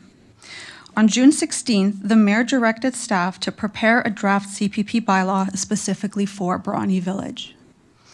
And in July, Council endorsed the key directions report for preparing the draft CPP bylaw. And this is important to note as Brawny Village is a section within the overall bylaw. To help set the context, the mayoral direction stated that the staff will prepare a report that includes the draft CPP bylaw for Brawny Village and present it to council for consideration by end of 2025. It also stated that the town can retain consulting services to support this direction. Lastly, it outlined the scope of the report that must include key components related to the background analysis, description of the community engagement, outline the policy framework with objectives and guidance for preparing the CPP bylaw, and to actually deliver the draft bylaw. This will support local planning and provide greater certainty for development standards and predictability to the development process. The town retained Dillon Consulting, who is here tonight, and you will hear from them, to carry out the necessary work in 6 phases. We kicked off the project in July by starting to gather all the requirements and collect the background information. In phase 2, Dillon undertook detailed background analysis of the official plan policies, the zoning bylaw, relevant town-initiated studies, and the urban design guidelines applicable to Brawny Village. All the background was used to inform the draft components of the CPP bylaw. In phase 3, Dillon prepared the preliminary draft. Dillon and town staff worked closely to do the checks and balances to ensure that the area-specific provisions for Brawny Village align with the overall CPP bylaw framework. In phase 4, we publicly released the draft bylaw and the draft OPA for public comments. We are currently in phase 5 to present the draft bylaw and OPA to PDC. And then in phase 6, Dillon will help us move from the draft to a recommended bylaw and OPA, which we intend to bring back in winter 2026. At the same time, I just want to highlight a couple of key engagements. At the start of the project, we created a detailed project and engagement plan that we are now following through on. In August, town staff created an updated project webpage and ways the public can stay connected. October was a busy time for us, and town staff had a number of engagement milestones that included providing public notice for the open house, notice for the public meeting, launching an online public survey specific to Bronte Village, and having an open house where we received comments. It was a meaningful way to engage with local residents, answer questions, and directly hear from them. Tonight, we are also here to receive your and the public's comments further. There are additional ways to continue engaging, and we intend to organize meetings with interested parties. And all the feedback will assist in making revisions to the Bronte Village CPP bylaw, continue coordinating with the overall CPP bylaw, and address the comments before we are back with a recommendation report in winter 2026. As you've already seen this slide earlier tonight, this is the table of contents for the draft CPP bylaw, and I would like to highlight that Bronte Village is a section within this framework. Shown in red are the area-specific provisions for Bronte Village that will live under Part E. Therefore, all the general provisions in Parts A, B, C, and D are applicable to Bronte Village and will govern future development. The background analysis, through the background analysis, we reviewed the Bronte Village Growth Area Official Plan policies, which sets out the framework with a clear goal to make Bronte Village a vibrant mixed-use community with a thriving commercial area and a variety of housing options that provides a year-round environment for all. The Bronte Village key objectives guide decision-making as follows: to nurture, conserve, and enhance the historical lakeside character village, to revitalize Bronte Village and maintain a complete community, to establish and improve waterfront connections, which is also a really unique element in Bronte. It is intended to continue to evolve as an intensification area, and the official plan policies ensure that the Bronte Village goals and objectives are balanced and continue to be realized. I'd like to turn my focus now to the proposed official plan amendment, which is attached to the staff report as Appendix A. Before passing the CPP bylaw, an official plan amendment is required as the enabling policy. The draft OPA is intentionally scoped to only make the necessary changes that will amend the official plan policies by making 3 key changes. First, we will identify Bronte Village as a CPP area as per Schedule P1, which is the existing schedule in the official plan. Identify that the CPP bylaw is the implementation tool, and we will identify Bronte Village as a CPP area within the implementation section as amended by adopted OPA 70. So this is just to make the technical change and be consistent. This enabling OPA sets up the draft bylaw. And I will now hand the presentation over to Amna Khan, Urban Planner with Dillon Consulting, to share the contents of the bylaw with you tonight.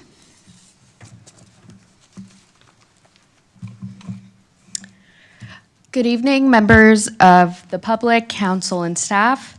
I will be walking us through the key contents of the draft CPP bylaw.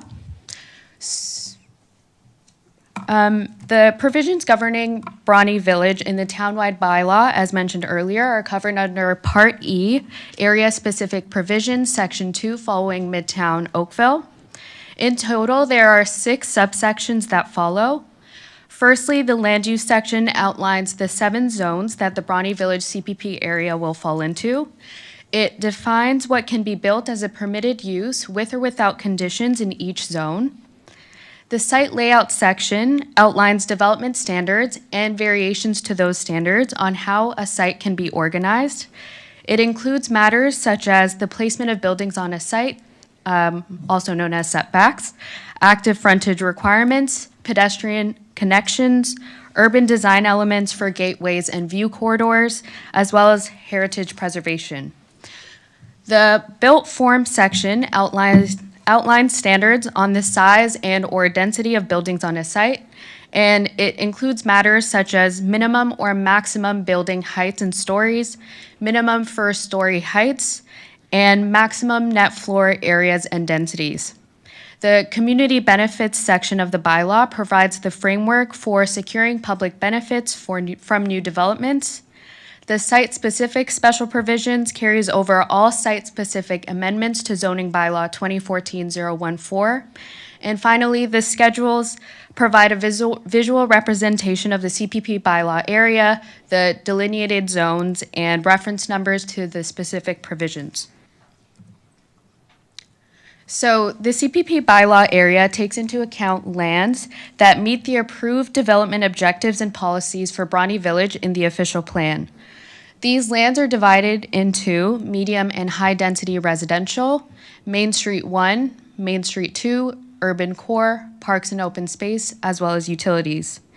And the CPPS zones are delineated based on the land use designations in the official plan. The medium and high density residential zones are designated residential areas that surround the main streets of Bronte Village. And as outlined in the official plan, these areas are intended to support a variety of housing types like townhouses and low to mid-rise apartments. The intent of these areas is to introduce more housing options to Bronte Village while ensuring a sensitive transition to the existing neighborhoods.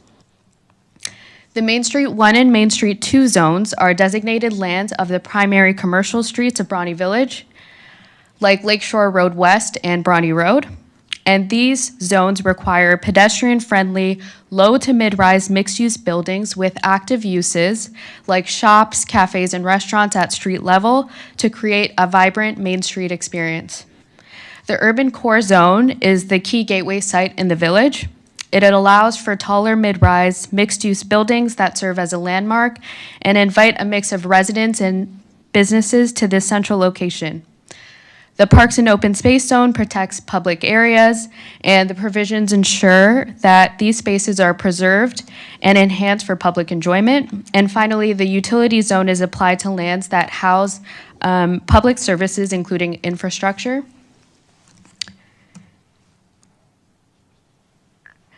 So this bylaw implements the community's vision as established in the official plan and urban design guidelines and carries forward the existing standards in the zoning bylaw. It translates the high-level policies and design concepts, such as those illustrated in Schedule P2, into standards and variations where permitted in the urban design guidelines. Key standards and provisions include active frontages, mid-block pedestrian connections, at-grade uses, and minimum first story heights, which are intended to support the active Main Street public realm, and maximum building heights to protect public views, gateway design treatments, and support of the public square, and preservation of identified heritage properties. All development standards within this section of the CPP bylaw implement the existing policies that are approved in the official plan, and they carry forward the standards in the zoning bylaw. The focus of the site layout standards is to create a high-quality, pedestrian-friendly public realm, and it includes front, flankage, interior side, rear yard and surface parking setbacks, outdoor amenity space requirements, minimum active at-grade and active entrance provisions, and mid-block pedestrian connections.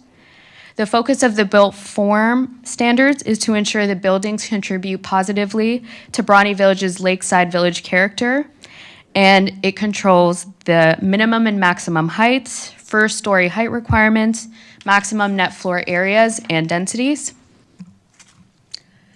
So it's important to note that the draft CPP bylaw sets height and density limits that are aligned with the existing policies in the official plan and zoning bylaw.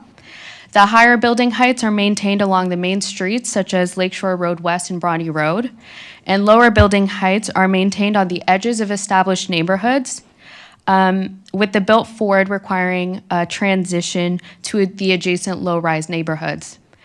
Another thing to note is that the site-specific provisions, which include height amendments from zoning bylaw 2014-014, are maintained. And with respect to community benefits, Ontario Regulation 173-16 requires a proportional relationship between any increases in height and density in exchange for facilities, services, and matters, which are essentially community benefits.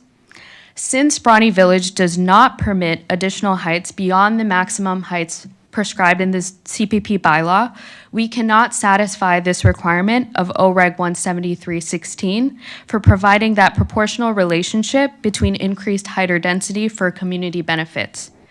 We can ask for the basic community benefits of what would otherwise be collected from a CBC bylaw or a community benefits charge bylaw, which is essentially 4% of the land value at the time of development for developments that are 10 or more residential units or 5 or more stories. Both the parking rates and site-specific provisions are carried forward directly from zoning bylaw 2014-014. The parking rates outline the minimum number of vehicle and bicycle parking spaces required for new developments and includes vehicle parking, structured parking, and bicycle parking, short and long-term. The site-specific provisions outline the special provisions applied to specific properties as amendments to zoning bylaw 2014-014. And these provisions include rules that address unique regulations on specific properties, such as height limits, setbacks, uses, or parking for a particular lot. So that's all for the details of the contents of the bylaw. Thank you for your time, and we welcome any feedback, and I will pass it back over to our colleagues at the town to conclude the presentation. Thank you very much. As you know, council's in a feedback-giving mood tonight, and I'm going to look for hands. Councillor, at the risk of, oh, there you go, Councillor McNeese. Through your worship. Sorry, was that the end of the presentation, or I know it was a pass back? If you would allow me, just a Yep, few no problem. notes in terms of next steps to close off the presentation. Sorry We about intend that. to meet, no problem. We intend to meet with interested parties. We will continue to receive feedback that can help us make revisions to the draft CPP bylaw. In winter 2026, we intend to bring back a recommended OPA and bylaw specifically for Bronte Village, but also our timing will align with the overall CPP framework because as noted, it's a section of the overall bylaw. And just to highlight the recommendations before you tonight is that the staff report be received, the comments from the public with respect to the draft OPA and draft CPP bylaw be received, and that staff consider your comments as provided tonight. Thank you for your time. That concludes the presentation, and we are ready for your comments and feedback. Thank you, Ms. Petrus. The councillors from Bronte are up to bat, Councillor McNeese and Councillor O'Meara, and then you're going to get an assist from Councillor Noel. Excellent. Thank you, through your worship, and thanks to staff and the consultant for the speedy process and pulling this together. So I just wanted to follow up my question I had for Sibel, just around, just clarity around official plan amendments and the 5-year sort of hold on a community planning permit. So my understanding, the Bronte case, we'd be different than Midtown in that there could be an application for an official plan amendment related to height, and we'd sort of be going through that battle again. Could I maybe just get some clarity on that?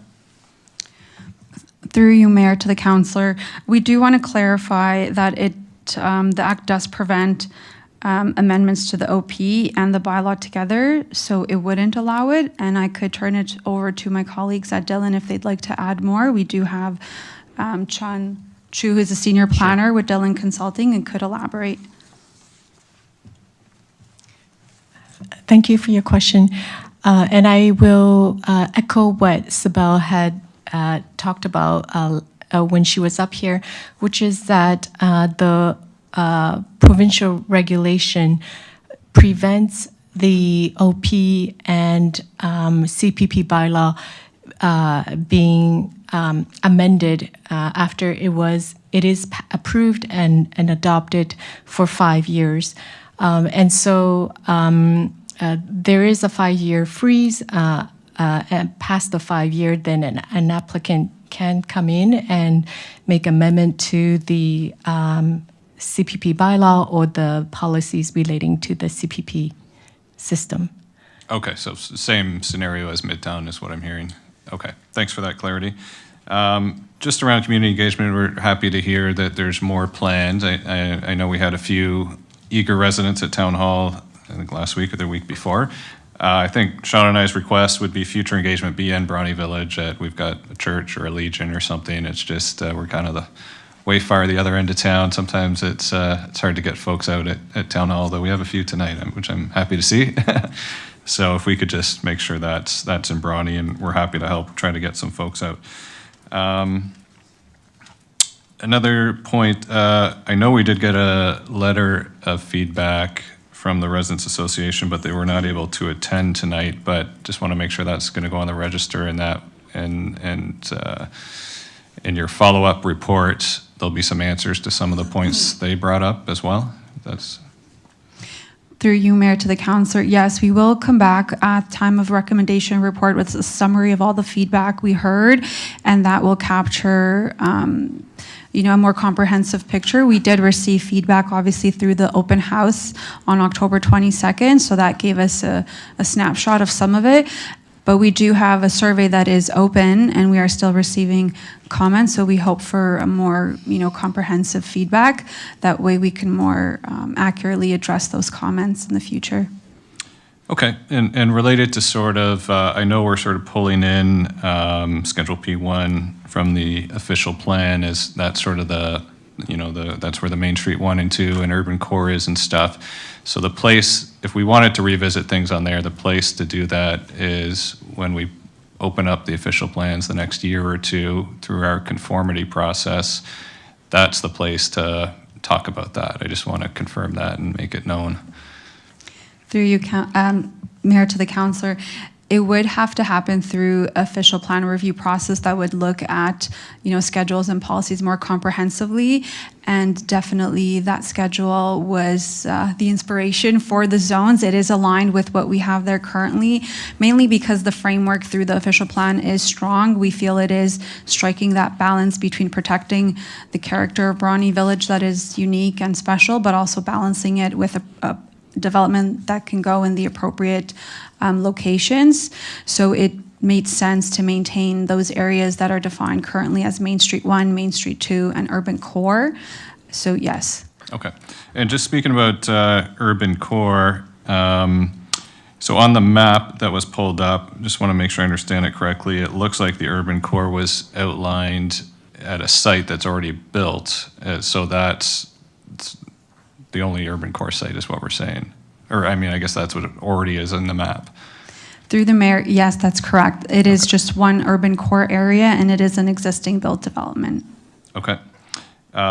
Related to gateways, and I don't know if this is the place where we can be more specific on it or not, but I know on the list of gateways, one of the options is a tall building, or the building being the gateway as opposed to, I think the community thinks it's a welcome to Bronte Village, or it's something historic as a way to welcome you to the village, not just some architect's rendition of something or other. Is this the place to address that list of what is a gateway? Through the mayor to the councillor, we are open to receive feedback if there's ways to strengthen specific elements related to urban design, which could be gateways. We don't have a specific height for gateway locations. It is, about the design and architectural maybe distinction of buildings. So we could definitely look into that. And I'll just open it up to my colleagues like Dylan if they would like to highlight the existing provisions or add anything further. But definitely we're open to comments on specific areas that could be strengthened or enhanced. And maybe, I guess just to clarify, my request would be that a gateway is not a building, that it's more a signage, a welcome to the village. I think that's what people interpret a gateway as being, but obviously a developer would interpret it that it's their building is the gateway, and that's that. And we've been through that once already, so I think there's maybe different interpretations of that gateway word. My preference would be if we could look into that being more of a signage type thing than just a building being a way that you're in a certain place. But you can certainly look into that further. So just getting into some of the details or some of the more confusing parts. So this is different than Midtown in that we're not doing a typical CPPS community benefit, facility services and matters. But I understand there could be a CBC community benefit charge of 4%. Now, is that on granting additional height, or is that just on the building itself, or is there a threshold of calculating that? Through the mayor to the councillor. So those are part of the general provisions of the overall CPP bylaw that outline like a long list of conditions of approval, and one of them is the CBC bylaw equivalent. So because in a CPP area we cannot use CBC bylaw charge, we have a condition of approval that would be the equivalent. So it is a mechanism and an opportunity for us to achieve some benefits in Brawny Village that we would otherwise do through the CBC bylaw. So it is framed as a condition of approval that is part of that long list in the general provisions, and it is an opportunity to achieve it is capped at that 4%, but it is an opportunity to achieve community benefits in Brawny Village. I'm just wondering, what do we have to give in return for it? Do we have to give height in return of it, or is it just sort of as of right from the community's perspective? Through the mayor to the councillors, we do not have to do any exchange. It would be something that we can identify to the applicant early on in the process. So in the future, when we hopefully do adopt the CPPS system, when an applicant comes in with their application and we would have that meeting with them, we would identify, hey, this is a condition that you would have to fulfill as part of your application. So it would apply to all sites in Brawny then, or which ones? Through the mayor to the councillor, I could start and I will hand it off to my colleagues. So there is a little bit of a limit in the sense that it has to be developments that are 5 stories or more, or developments that have 10 units or more in terms of what would qualify. Okay, that's the clarity I was looking for. Yeah, thanks. Okay. I got the green light. I think that's the that details. makes sense now. I see what you're saying. Actually, 2 final questions. So, would there still be an opportunity for a community improvement plan, or sort of, if we are trying to jumpstart certain types of things, there's nothing here that would preclude us from a CIP? Through the mayor to the councillor, there's nothing that would preclude us. I think those, we'd have to go back and do analysis of how we would work together, but I don't think there's anything that precludes us from doing a CIP. Okay. And maybe we could just have in the follow-up, and I'm not sure if I heard something recently that those might be changed, but maybe I'll talk to Gabe later about it. Sorry, just one final question. So because this is a bit different than traditional CPPS, could you maybe help sort of summarize? I get from the applicant's perspectives more clarity, quicker timeline, 45 days approval. From the community side, okay, I see the CBC charge on a couple of things, but it's not the traditional facility services and matters that are sort of tangible and you know what you're getting. So what is the community's, I guess, what's in it for the community for changing this process? Through the mayor to the councillor, I'll open the question and I will hand it off to my colleagues at Dillon. I think the benefits are really about having a system and generally that is predictable. It has built-in flexibility because we have standards, but we also clarify what the deviation from the variation from the standards would be. And I don't know if there's much to add, Chen? I think Anna captured most of it. I would also add that because there is a 5-year freeze when the CPP bylaw comes into force, there is that predictability and certainty for both the planning staff as well as the development sector. Okay, thanks for that, appreciate it. Thank you, Councillor. Councillor O'Meara. Thank you very much. I'm just wondering if maybe for the next rendition of this, if there's any way staff can just make this a little clearer for the lay people to follow. You know, on page 187 is the schedule E21, which shows you the Main Street 1 and Main Street 2, but most residents don't know what a Main Street 1 means or a Main Street 2. What most residents look for is what's the height permission on that? And you've got to flip to the back to chart 2.4 and look and do, and can we, and then there's also special provisions. So there's a lot of properties in here that are way taller than what they're allowed. And so can we get a clear understanding of what we are enshrining for 5 years and what those heights are in the areas? And then maybe what's already existing there that might be more, so people don't scratch their heads and go, but how has that been there for this long when it's not allowed to be there? That will just help provide a little clarity to what people can look at and what they should be expecting when we move forward on this. The only thing I want to bring up, and I know we talked privately about this, is our communication to the property owners, because overlaying this on top of their private property doesn't have to have their consent, but it needs to have their consultation. And I know we drop a flyer in the mail and we call them up or something, but some of them aren't in Oakville, some of them are in different places. So I think it behooves us to ensure that we do everything we can to bang on their doors and ensure that they're aware of what's about to happen to their properties. So if we could make sure that's a priority, I'd appreciate it. Thank you. Thank you, Councillor. Councillor Knoll, it's your turn for feedback. Councillor Mira's point that he just made about contacting the business community, the landowners in the area, was the one I wanted to make primarily, but I do have a small question, and this comes from the experience I've had in the Uptown Core. I noticed one of the provisions is the requirement, the slide went by quickly and I didn't see it in the report, I might have missed it, but the requirement to ensure that entrances remain, Main Street entrances remain in use. I don't remember the actual terminology you used, maybe you could help me with that. My question with respect to that is, how do you actually achieve that? Because we did that in the Uptown Core, and there's not a single Main Street entrance that is being used right now.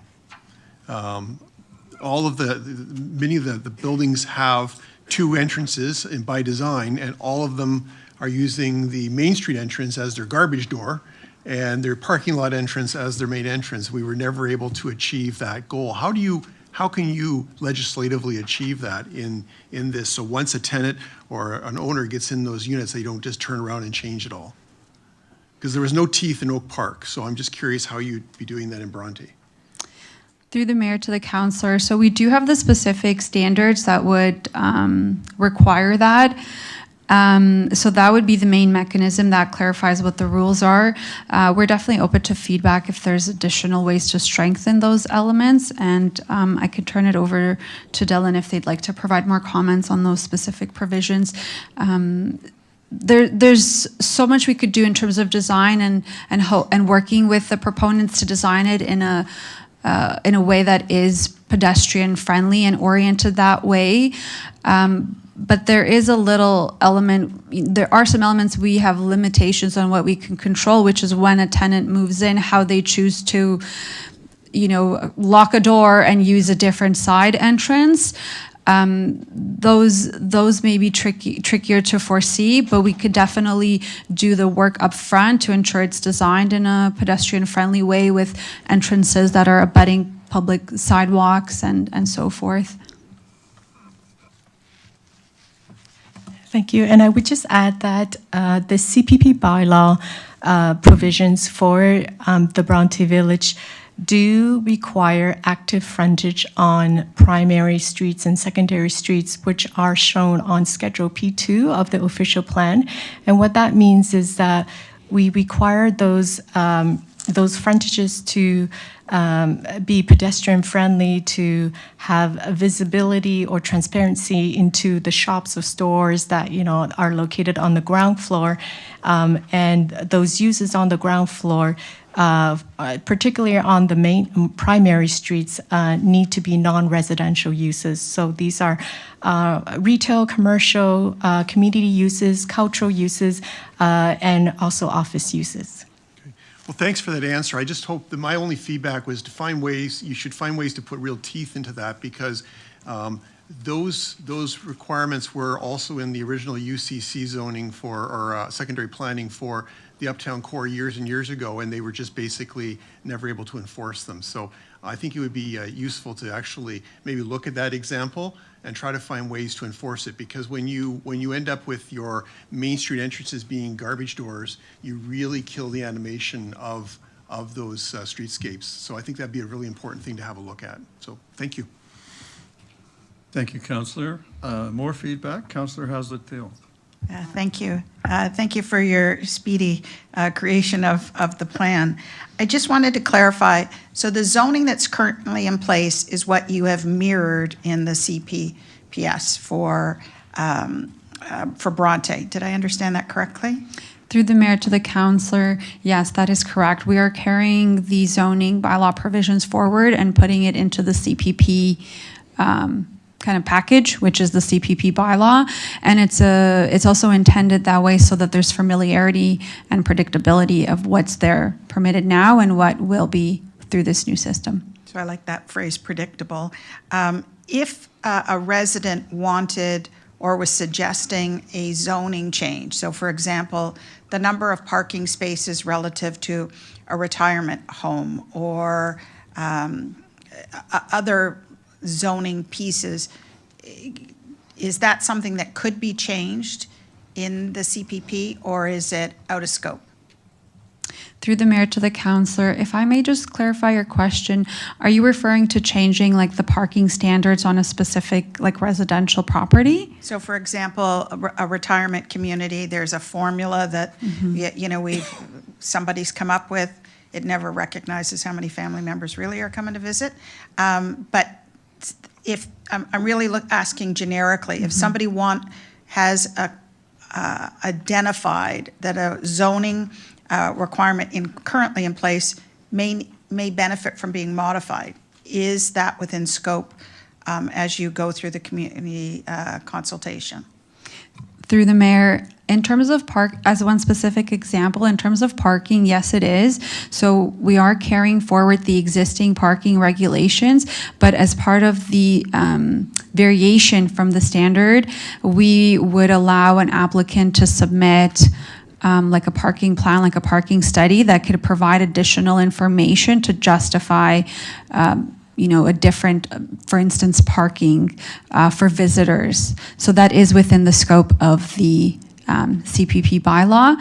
And there are, you know, a range of specific standards that state, you know, what it shall be, but also does provide that variation. And we try to be flexible in that so that if applicants can come in and demonstrate through that application process, there is sufficient rationale and justification for why it could be different and hopefully better, then that is something we can consider.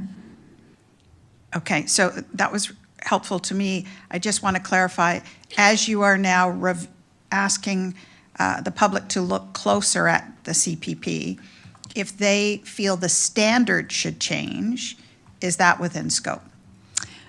Through the mayor to the councillor, just to clarify, yes, it is within scope to review the standards and receive feedback on that, as well as the variation from the standards. Thanks so much.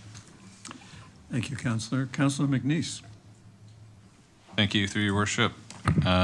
Just a few more follow-up questions. So just following up on Councillor Hazlitt-Thiel there. So if there was, let's use parking, you know, an applicant that wanted to do a variation, and that would be, I think it was a class 1, so it'd be a staff level decision. Would council be made aware of it? I mean, say there was a change or something we needed to address. I mean, what's sort of does it just happen and we hear about it later, or would we get a tally of decisions that may be made, or how do we get made aware of it? Through the mayor, I think that's a question about sort of the general provisions, and I believe Sibel's answer earlier was that we would provide council with the list of applications, and should you want to find out and learn more, we can present it to you.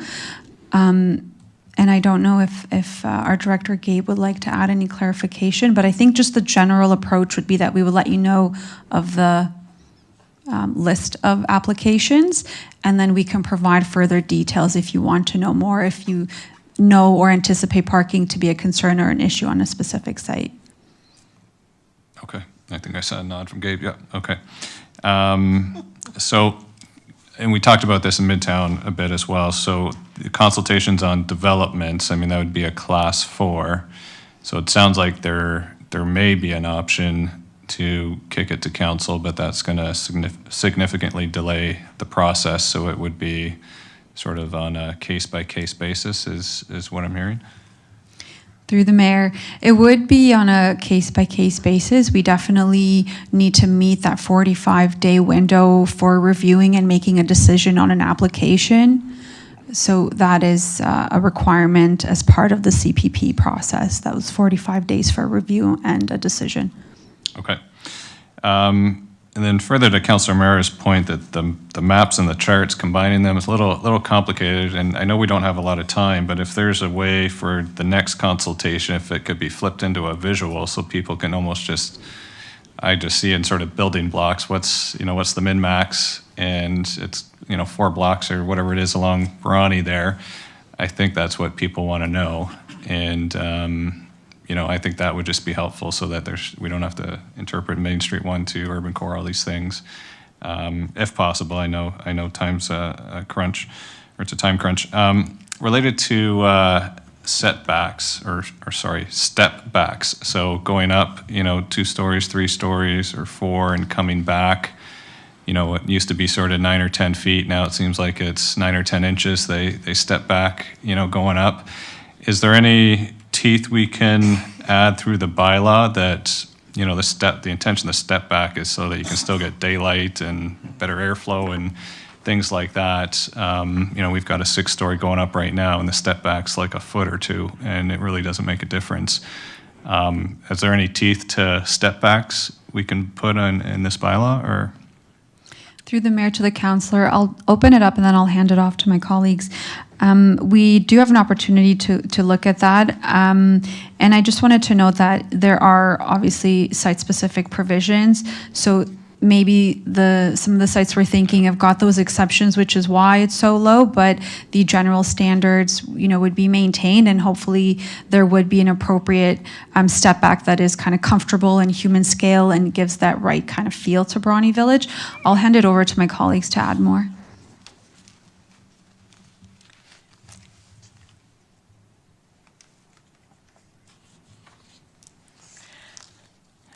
Thank you for that question.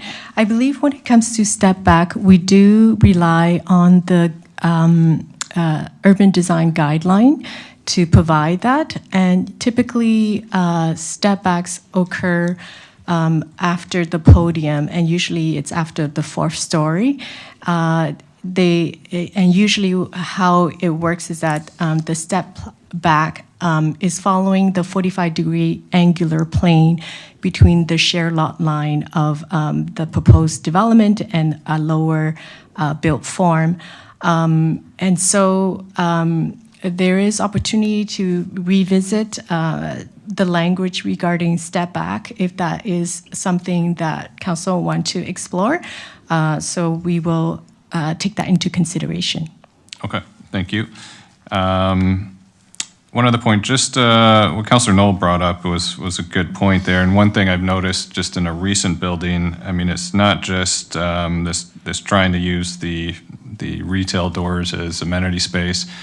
It's also being used as utility space. So, I won't name the building, but, the gas authority, I won't name the gas authority either, but the gas company has taken up some retail frontage so that they want their meters on the main street. They don't want to put it on the side of the building, things like that. It was a battle that we couldn't solve in time, but if there's any strength we can do in our code that those can't be on the fronts of buildings and business areas. And I'm talking, this is, 10-foot wide locker, 12-foot wide locker that is going to be on the front of a building that, could have been a storefront.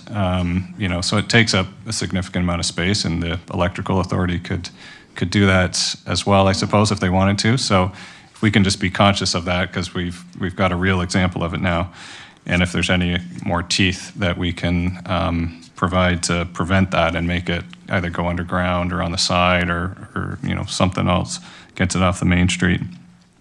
One final point, and I saw in the resident association letter just the notion of sort of cumulative or continuous construction going on in Bronte. I mean, we've got a Main Street project, 4 approved sites, 2 currently under construction. There's going to be sort of back-to-back construction for the foreseeable future, and I think the community's embracing it to some extent, the most they can. But there's different types of construction methods that maybe aren't as intensive or dust-filled or noisy, timber frame. I think there's timber and steel. We have some, I think, guidelines around it in the town, but can we add any more teeth to it? And I think the heights and densities in Brawny are ideal for timber frame or stick frame construction. It can be done, cheaper, faster. It's less concrete pours, less, big cement work or, iron work and stuff like that. If there's anything we can do to, I doubt we can make it a requirement, but, encourage it even more. And I think that might help mitigate the impacts of all this construction that's going to be happening in the foreseeable future. That's the end of my feedback. I'd be happy to move it if there's no more feedback. Thank you, Councillor McNeice. Councillor Mira, would you like to second it? Thank you. Councillor, is there any objection to the motion? Mr. Clerk, there being no objection, it's carried. Council, I'd like to pull forward 8.2 to accommodate a wish by Councillor Nanda and Shia to ask you to refer this back. I'm going to turn to Councillor Nanda to tell you her motion. Councillor Nanda. Thank you. Through you, Mayor Burton. We're looking to put a motion to refer back to staff 8.2. It'll be for reconsideration of redistribution of the height and density and also compatibility with the adjacent development. So, Councillor, would you like to add to that a time frame, one cycle, and perhaps add the words to also facilitate discussions with the applicant to achieve those goals? Yes, thank you. Mr. Clerk, you've got all that? Perfect. Is there any objection to the motion by Councillor Nanda and Councillor Shia? Mr. Clerk, there's no objection. I know that Eldon is here to talk, but I know that based on Council's desire to facilitate further discussions between staff and his client, he's probably happy with the way this is going. Am I right?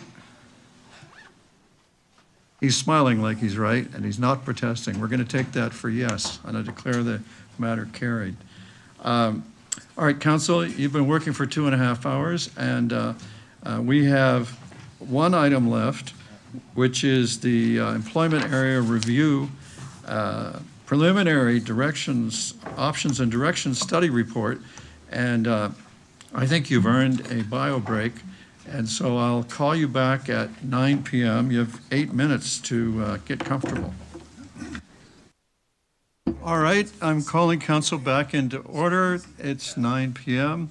and we can now deal with our last item, 8.1, the Employment Areas Review Preliminary Options and Directions Study Report. And we have a PowerPoint presentation by Sita Ganesan, our policy planner, and we have delegations available for questions. Ms. Ganesan, we're all ears. Thank you, Mayor Recording Burton, in progress. Members of council. So close. Thank you, Mayor Burton and members of council. My name is Sita Ganesan, and I am a policy planner with the town and the project manager for this employment areas review.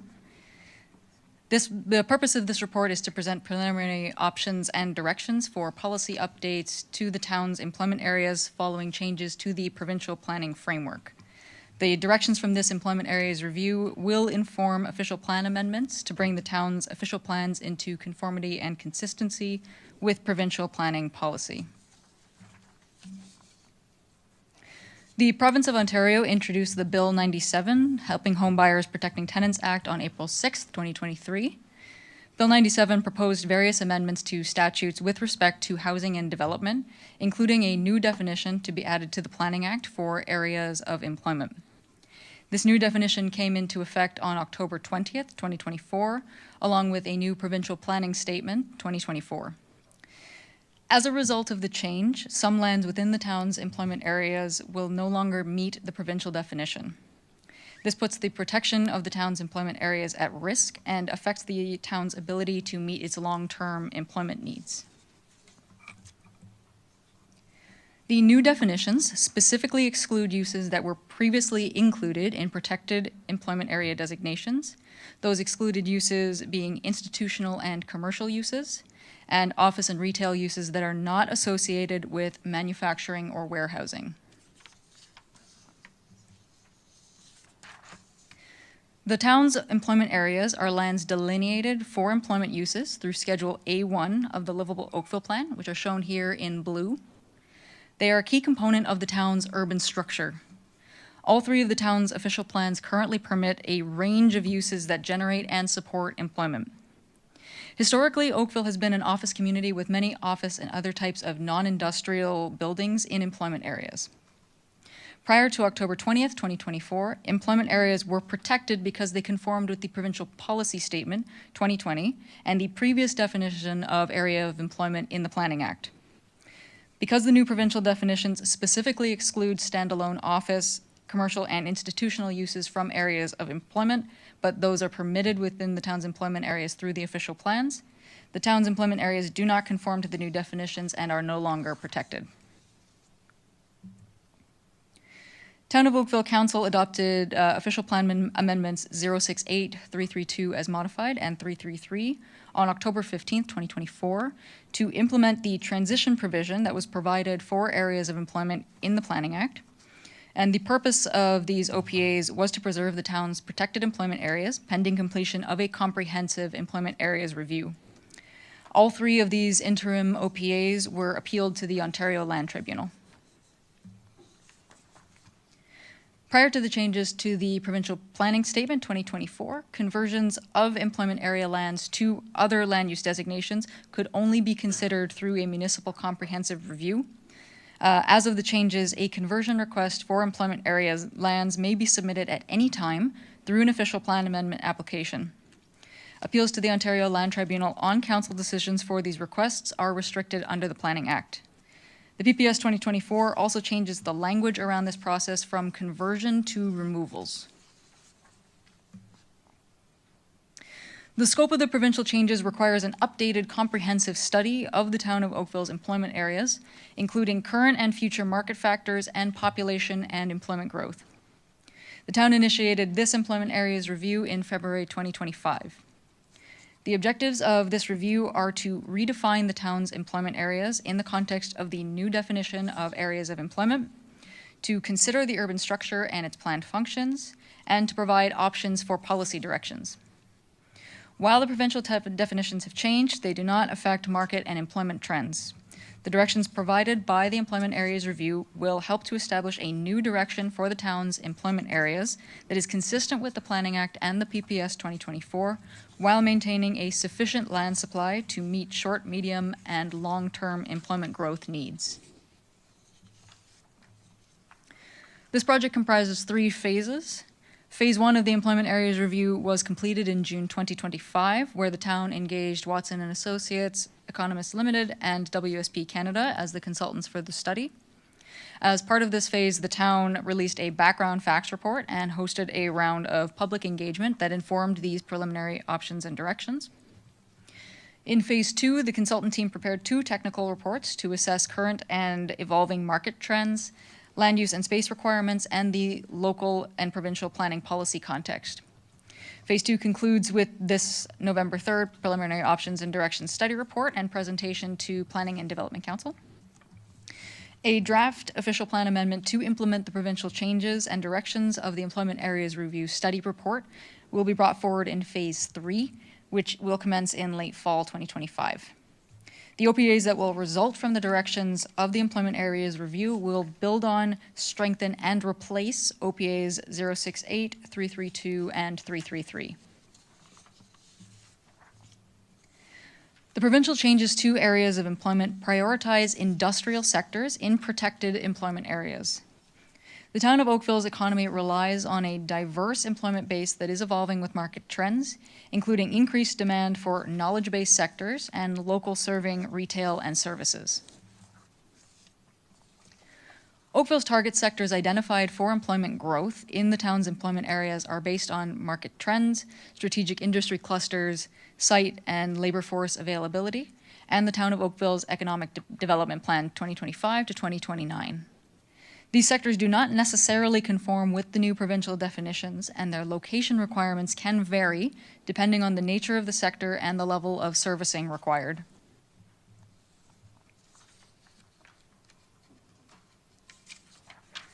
A key consideration for the land supply is growth. Employment is forecast to grow by about 74,000 jobs between 2024 and 2051.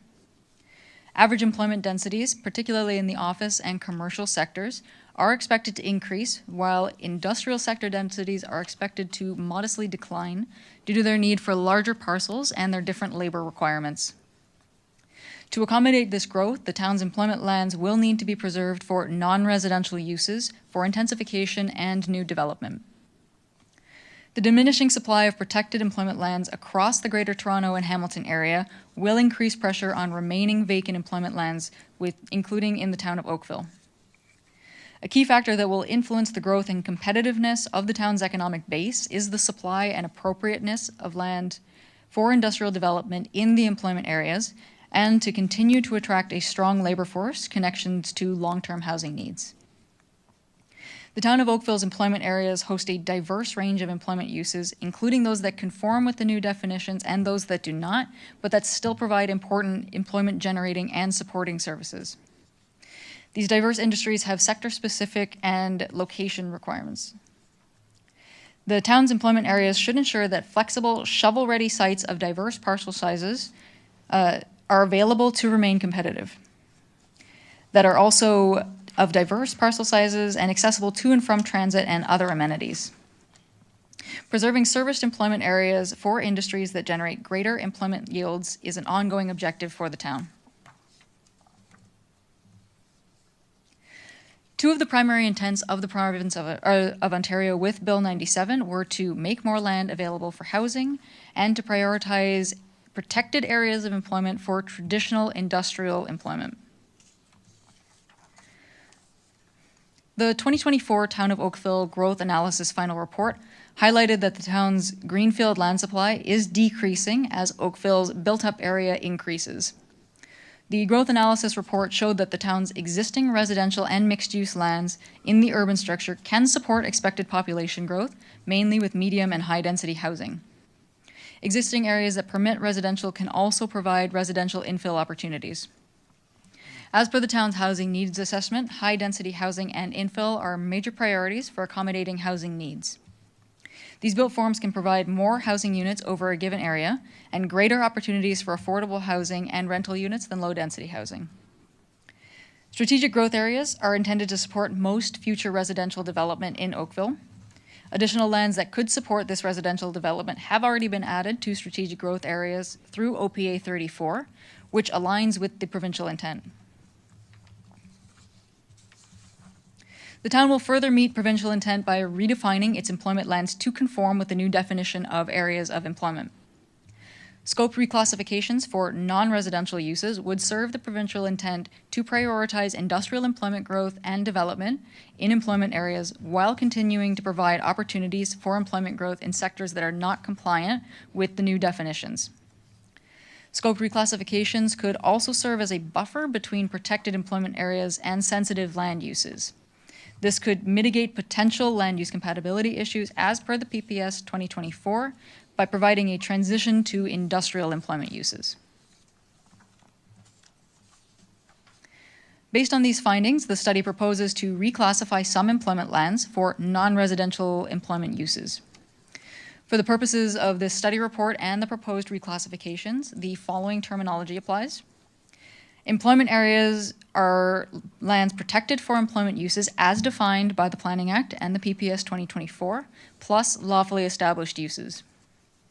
Employment generating lands would be lands that no longer meet the revised Planning Act and PPS 2024 definitions, but are still intended to contribute to employment growth within the town. These lands support employment generating and employment supportive uses that may not typically locate in mixed use or commercial areas. Employment lands would be all of these lands together that generate and support employment. So it would be the protected employment areas and the employment generating lands together. Any proposed reclassifications would support employment and the economic viability and function of the protected employment area designation.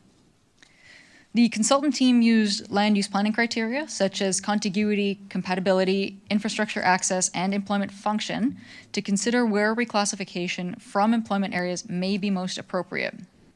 The team examined the employment lands as holistic areas rather than on a site-by-site basis, the latter of which may have the effect of creating holes in the protected area. Employment generating lands that significantly met the criteria were proposed for reclassification. Here we can see the proposed draft reclassifications for South Oakville.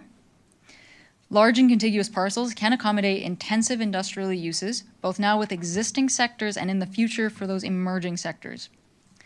These were preserved as much as possible in the protected employment area to support current and future development. Retained protected employment areas are shown in purple.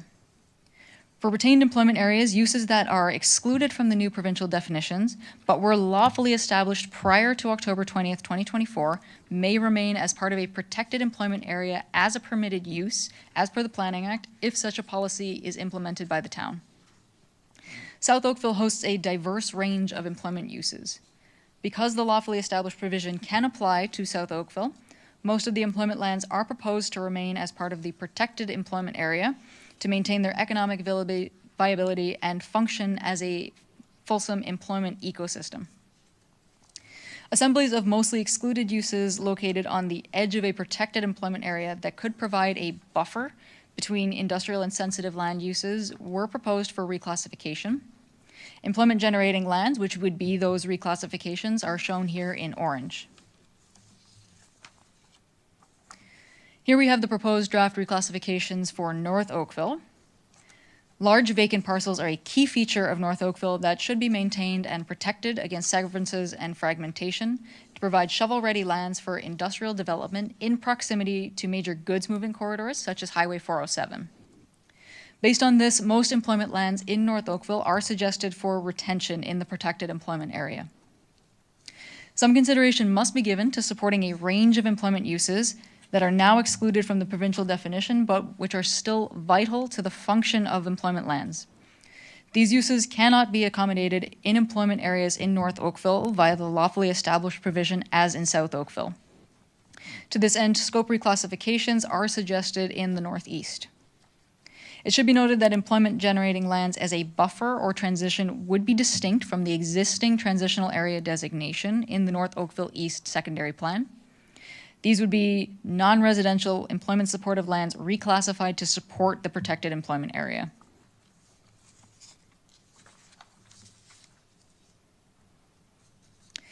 The results of the study show that the town's current employment lands will be exhausted before 2051, with an estimated deficit of 133 net hectares in designated protected employment areas and 58 net hectares in employment generating lands. This was calculated following the proposed reclassifications and is based on current and projected development rates, economic development potentials, and long-term employment growth forecasts. The shortfall will be dependent on land demand, conversion pressures, and employment densities. Ongoing protection and active management, including intensification and engagement with landowners, will be critical. Given the anticipated shortfall of employment lands, a major direction from the study report is that the town should preserve its remaining employment lands for non-residential employment uses.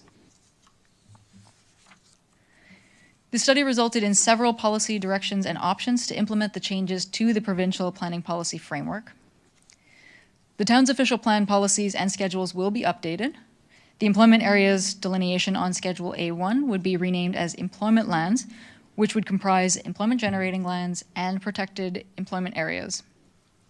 Employment generating lands could be accommodated through a new designation that would also support complete communities. The study suggests calling the new designation business area or similar. Permitted uses would be updated in both employment areas and the new designation.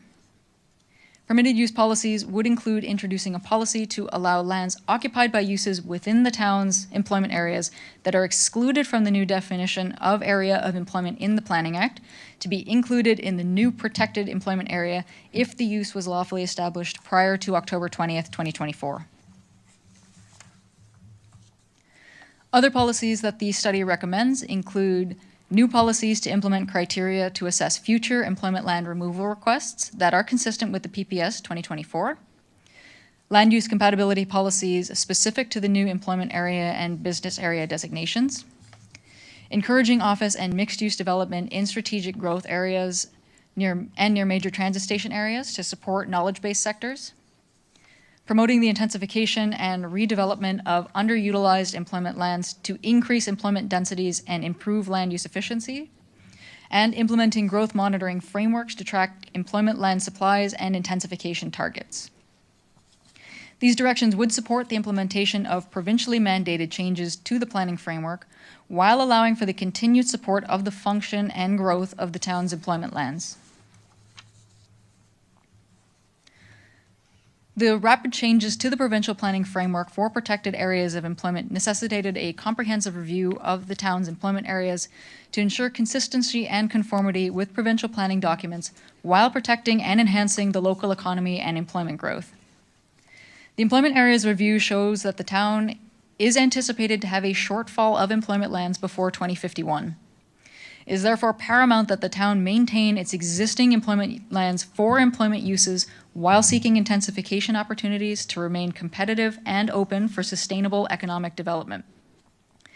It is also paramount that the changes be implemented swiftly, as not doing so puts the town's employment areas at risk. The preservation and protection of employment lands serves local and regional economic growth and the planning and development of complete communities, both for now and into the future. Staff is currently in the process of hosting a second round of public engagement sessions, concluding with a public information meeting tomorrow night. Phase 3 of the employment areas review will include a statutory public meeting and recommendation meeting for town-initiated OPAs for the 3 official plans to implement the provincial changes to areas of employment. Through these OPAs, select current employment area lands may be redesignated for non-residential employment uses as per the directions of the study report. The draft OPA is expected in winter 2025 to 2026. And that concludes the presentation. Thank you very much. Well, thank you very much. You've generated questions. And let me get the matter on the floor officially before we go to the questions. I needed a mover and seconder for the resolution to receive, endorse, and prepare. Councillor Chisholm and Councillor O'Meara, thank you very much. And Councillor Chisholm and Councillor O'Meara, you're number 1 and number 2, and followed by Councillor Nanda and Councillor Hazat-Thiel.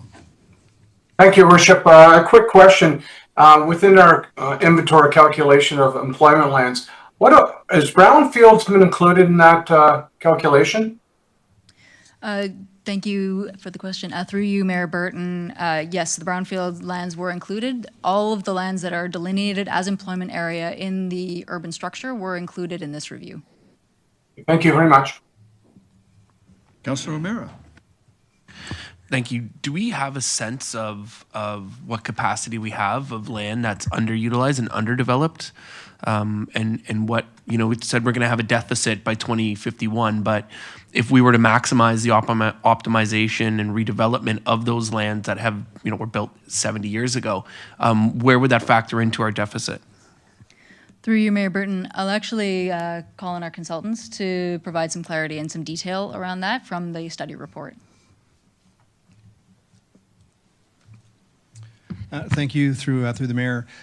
So in terms of the underutilized lands, we did take a look at the inventory of underutilized industrial lands. The number for industrial is quite low. We looked at sites that have a coverage of less than 20%. And about 6% of the overall inventory was identified to have that low coverage and have opportunities for further development and further utilization. Most of the intensification that we've identified is on the non-industrial lands, on those employment generating lands, where we see opportunities for further increases and expansions on existing sites in those commercial and non-industrial uses. So the overall assumption in total was about a 20% intensification rate that we've identified over the long term. It's very difficult to really nail down a precise rate of intensification because it's very difficult to really understand what an industrial landowner is going to do on his site over the long term. You could have a site that has very low coverage, and that site may sit there for years for anticipation of future expansion. So without doing any further due diligence, it's hard to get much more accurate. But based on our best practices of studies that I do across Ontario, I think a 15 to 25% range is probably reasonable for an intensification target over the long term. Okay, thank you. And I guess maybe there's a prescription there to double, this council might need, or future councils might need to double their efforts then to encourage that if we want to make sure we're not left with a large deficit. I guess that might be a prescription coming out of the report then, perhaps. Yes, through the mayor, we have identified that there is a deficit. I would say that generally my perspective is the population and employment forecasts out there for the long term are relatively ambitious. We'll continue to monitor those forecasts on a regular basis.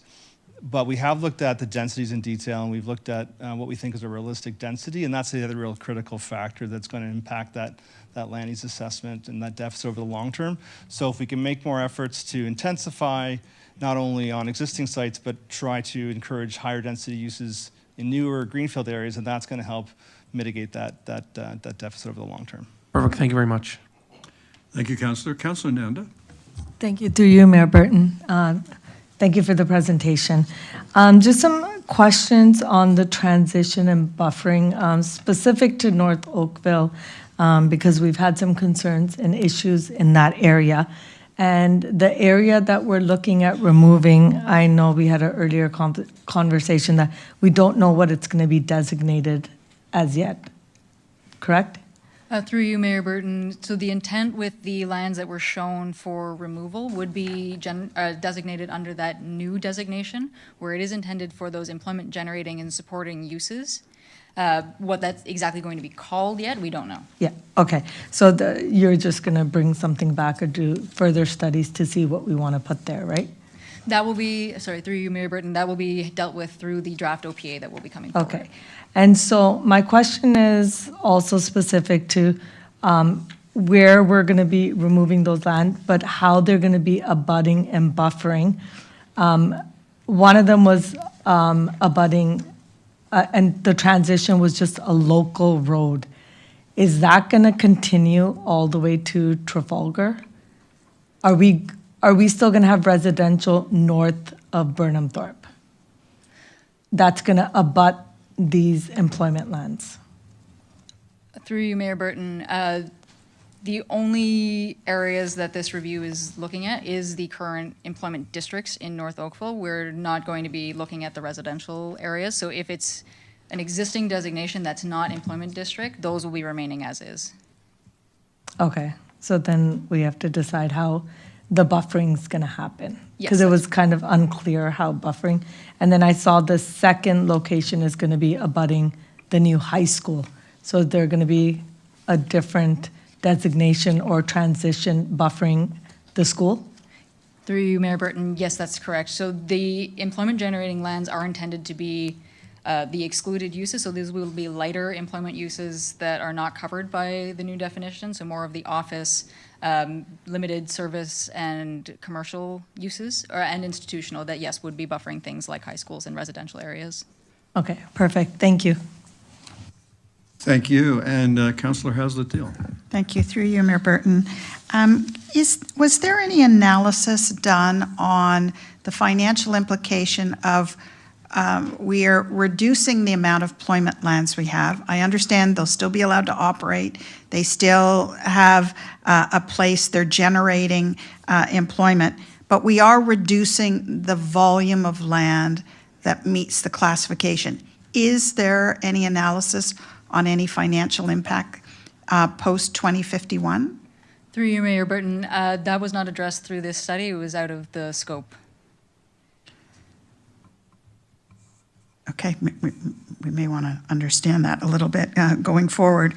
And how how does this, any of the changes you're proposing affect the Bronte MTSA's growth projections from a housing perspective? Through you, Mayor Burton, the only lands in the Bronte Go MTSA that this study will be looking at again are those lands that are currently designated office employment and business employment. So it will not be affecting the residential growth targets because those lands currently do not allow for residential uses. Thank you for clarifying that for me. My last question is just around the recommendations. So recommendation 20 talks about a new use compatibility policy. And one of the challenges is that neighboring residents really struggle with what is defined as compatible. So will there be, will you be coming back to us again with any more details around what would be incorporated in the compatibility assessment?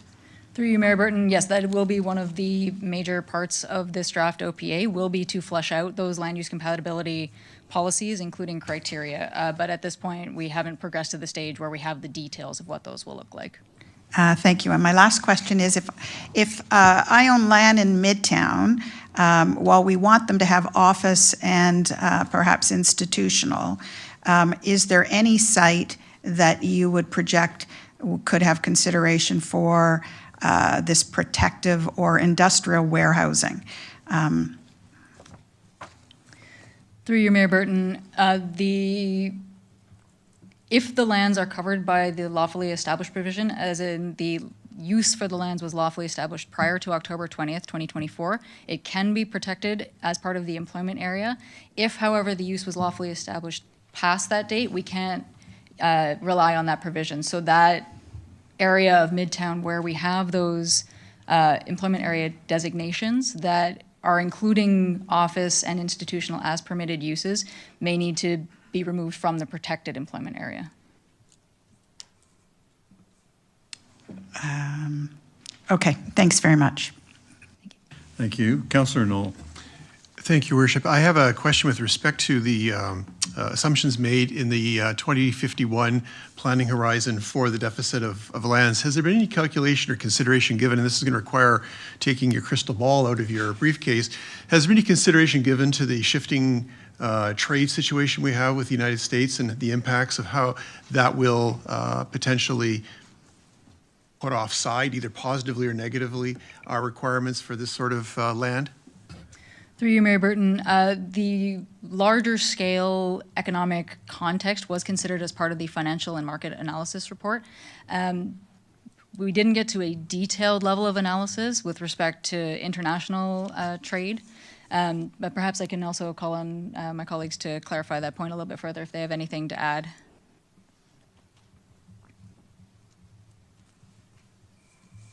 Thank you, through the mayor. So the employment projections that are provided in this report were premised on the work that we did as part of the long-term growth analysis study. So that work technically was done before the tariff impacts. I would say that clearly, we're going through a very volatile period, and our understatement of the year. And so our approach really is to look at the longer-term trends on this and trying to sort of navigate through some of the noise. At this point, I think it's a little, premature to say we're going to have a long-term downturn in the overall state of, manufacturing and industry over a 30-year horizon. Clearly, we are, entering into a slower period of growth. With GDP declining, we could see, continued contraction there. We have a fairly weak situation right now when it comes to the state of the manufacturing sector, not only in Oakville and Ontario and Canada, but even south of the border. They're not, they have a fairly weak outlook as well. So there's lots of, headwinds that we have to look at when we're looking at the long-term outlook for manufacturing, but there's also, I think, opportunity. When I look at the trends that we've seen in manufacturing over the last 20 years, probably the worst period we saw was between 2003 and 2010. That was the period where ramping up until the financial crisis, and during that period we had a very high exchange rate that was very problematic for the manufacturing sector. So some of those conditions are more positive for us now, and so we'll have to continue to navigate through this. But we're pretty clear to say that, you know, manufacturing is likely not going to be the fastest growing, sector across the GTA or in Oakville, but it is critical to, you know, the overall foundation of the economy. And we're continuing to add productivity and through that growth, we do expect to see economic output, probably through less employment. So those are some of the key sort of trends that we're monitoring. And I think right now we're still confident that the long-term forecast is reasonable. At least until the next federal American election. I don't know if you can forecast that precisely when you've got, you know, the most erratic person on the planet in the White House, like day to day. Could be tough. All right, Council, it's been moved by Councillor Chisholm and Councillor O'Meara that we receive, endorse, and prepare. And is there any objection to that motion? Mr. Clerk, there being no objection, that carries. And that brings us to new business of an emergency congratulatory or condolence nature. Councillor O'Meara. Well, thank you, Your Worship. It does pertain to new business, and I'm wondering if we received a letter from the acting minister, and I'm wondering if staff are going to be getting back to us on what is said in there, on what the implications are, and on maybe whether this is going to continue to be a one-way discussion to us or what the plan is moving forward. Because Councillor, this is not really new business under emergency congratulatory or condolence, but if you'd like to make a request for report, it's the very next option in the agenda. Certainly. Thank you very much. I'll hold off then. Thank you. Councillor Elgar? Oh, wait, Councillor Hazlet-Thiel's hand is up first. Councillor Hazlet-Thiel? Navigating for 1 minute. Would you like us to come back? Sure. Councillor Elgar? Thank you. Through you, Mayor Burton, I just want to congratulate one of our councillors who has a birthday today, and she spent the whole evening with us here. So don't imagine her husband's that happy. This has gone on so long. But anyway, I just want to congratulate her on a happy birthday.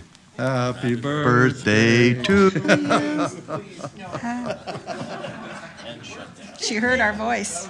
And she doesn't look a day over 39. I have one. Councillor Hazlet-Thiel, are you done navigating? I am done navigating. Mayor Burton, I wasn't sure where the discussion would go on the letter that we received. So Councillor McNeese and I have drafted a notice of motion. Councillor, before we get to your notice of motion, could we finish where we are, which is new business of an emergency congratulatory or condolence nature? I'll call the next agenda topic when we get there to assist you. I'm sorry, when I was looking at 10, it did say notices of motion, my mistake. It doesn't say that on mine. I'm sorry. I just want to note the passing of the founder of Crime Stoppers, Greg McAleese. It's the ripe old age of 78. Greg started a really important movement of Crime Stoppers. Cal Miller, a great Canadian writer, has co-wrote a book with Greg called Crime Stoppers, The Inside Story. It's well worth a read. Everybody who cares about the success of Crime Stoppers and the efforts we make to build on Greg's pioneering creation. And I call your attention to this because Greg and I went to university together, and he was a pal of mine. In addition to all his other skills, Greg was one of the greatest sports writers I ever worked with. He was the sports writer of our daily newspaper at university. And he gave up a career in sports writing to become a police officer. And out of his work as a police officer evolved the Crime Stoppers movement. And now we come to number 11, requests for reports, I think. Councillor Hazlet-Thiel, you want to give a notice of motion? I do, Mayor Burton, and I've asked the clerk, and I've circulated it on behalf of Councillor McNeese and myself. And the notice of motion is for the Midtown Transit-Oriented community planning, it basically reads, whereas the province of Ontario is advancing a transit-oriented community proposal for Midtown Oakville that would fundamentally alter the scale, density, and long-term development pattern of this critical growth area, and whereas Council's previous engagement with the province did not allow for meaningful discussion, and Minister McCarthy has now assumed responsibility for a project that will have lasting impacts on the town's livability, infrastructure, and planning certainty.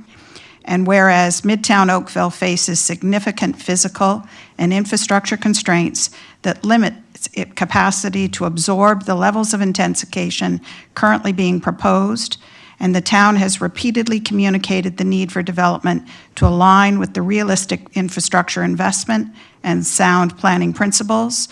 And whereas Council unanimously supports growth and transit-oriented development consistent with its official plan and as demonstrated in Midtown OPA 70, but is deeply concerned that the province's current approach risks undermining years of local planning, creating severe mobility and servicing challenges, and eroding public confidence in the planning process.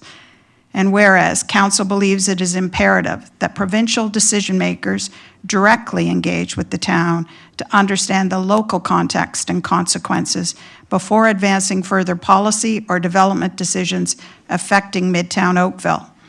And whereas the province has both the authority and the obligation to use its planning powers to manage growth responsibly, protect community livability, and ensure that decisions in Midtown are based on comprehensive local planning analysis and respect the integrity of municipal planning frameworks. Therefore, be it resolved, the Mayor be requested to urgently convene a meeting with Minister McCarthy, Minister Flack, Minister Crawford, and MP Triantafylopoulos, Council and senior town staff to inform and discuss the province's proposed transit-oriented community in Midtown Oakville. The purpose of the meeting is to clearly set out Council's position, convey the town's technical analysis and planning rationale, and underscore the serious implications of the proposed TOC for density, mobility, infrastructure capacity, and community livability. The meeting will also serve to request that the province commit to working collaboratively with the town to ensure that growth in Midtown proceeds responsibly in alignment with the Oakville's official plan, OPA 70, and established planning principles. Town staff, in consultation with the CAO and legal counsel, prepare and present comprehensive briefing materials summarizing the town's technical and policy concerns, infrastructure analysis, and recommended adjustments to the provincial proposal. And following the meeting, the Mayor and staff report back to Council on the province's response, next steps, and where possible, provide a public summary of outcomes to ensure accountability and transparency to the community. Mayor Burton, I ask that it be tabled and that we look forward to a discussion of it at the next meeting. Thank you very much. Consider it done. Are there any requests for reports? Councillor O'Meara, I think you wanted to bring a request for report earlier. It kind of sounds like it might be encapsulated in Councillor Hazlett's motion, but if not, I mean, I don't mind putting forward a motion that staff give Council a response to the letter that we received from the Minister. All right. A response is kind of a, is that really the word you want to use? No, that's fine. Then staff do an assessment and Report. I guess report back to Council at the next meeting on what is in the letter and what was said. Okay, you want to report to, do I understand you correctly? You'd like a report that staff give their opinion of what it means? That would be great. If I would staff reports on their opinion of the letter and what's implied in there. Okay, thank you.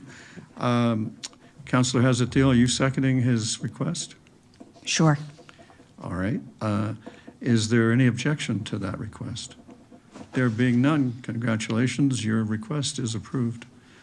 Councillor Hazletteel? Sorry, Mayor Burton. I did want to just extend and remind all of council that on November the 14th, we will have the downtown tree lighting. We look forward to seeing you all there. It is Friday night, 6 p.m.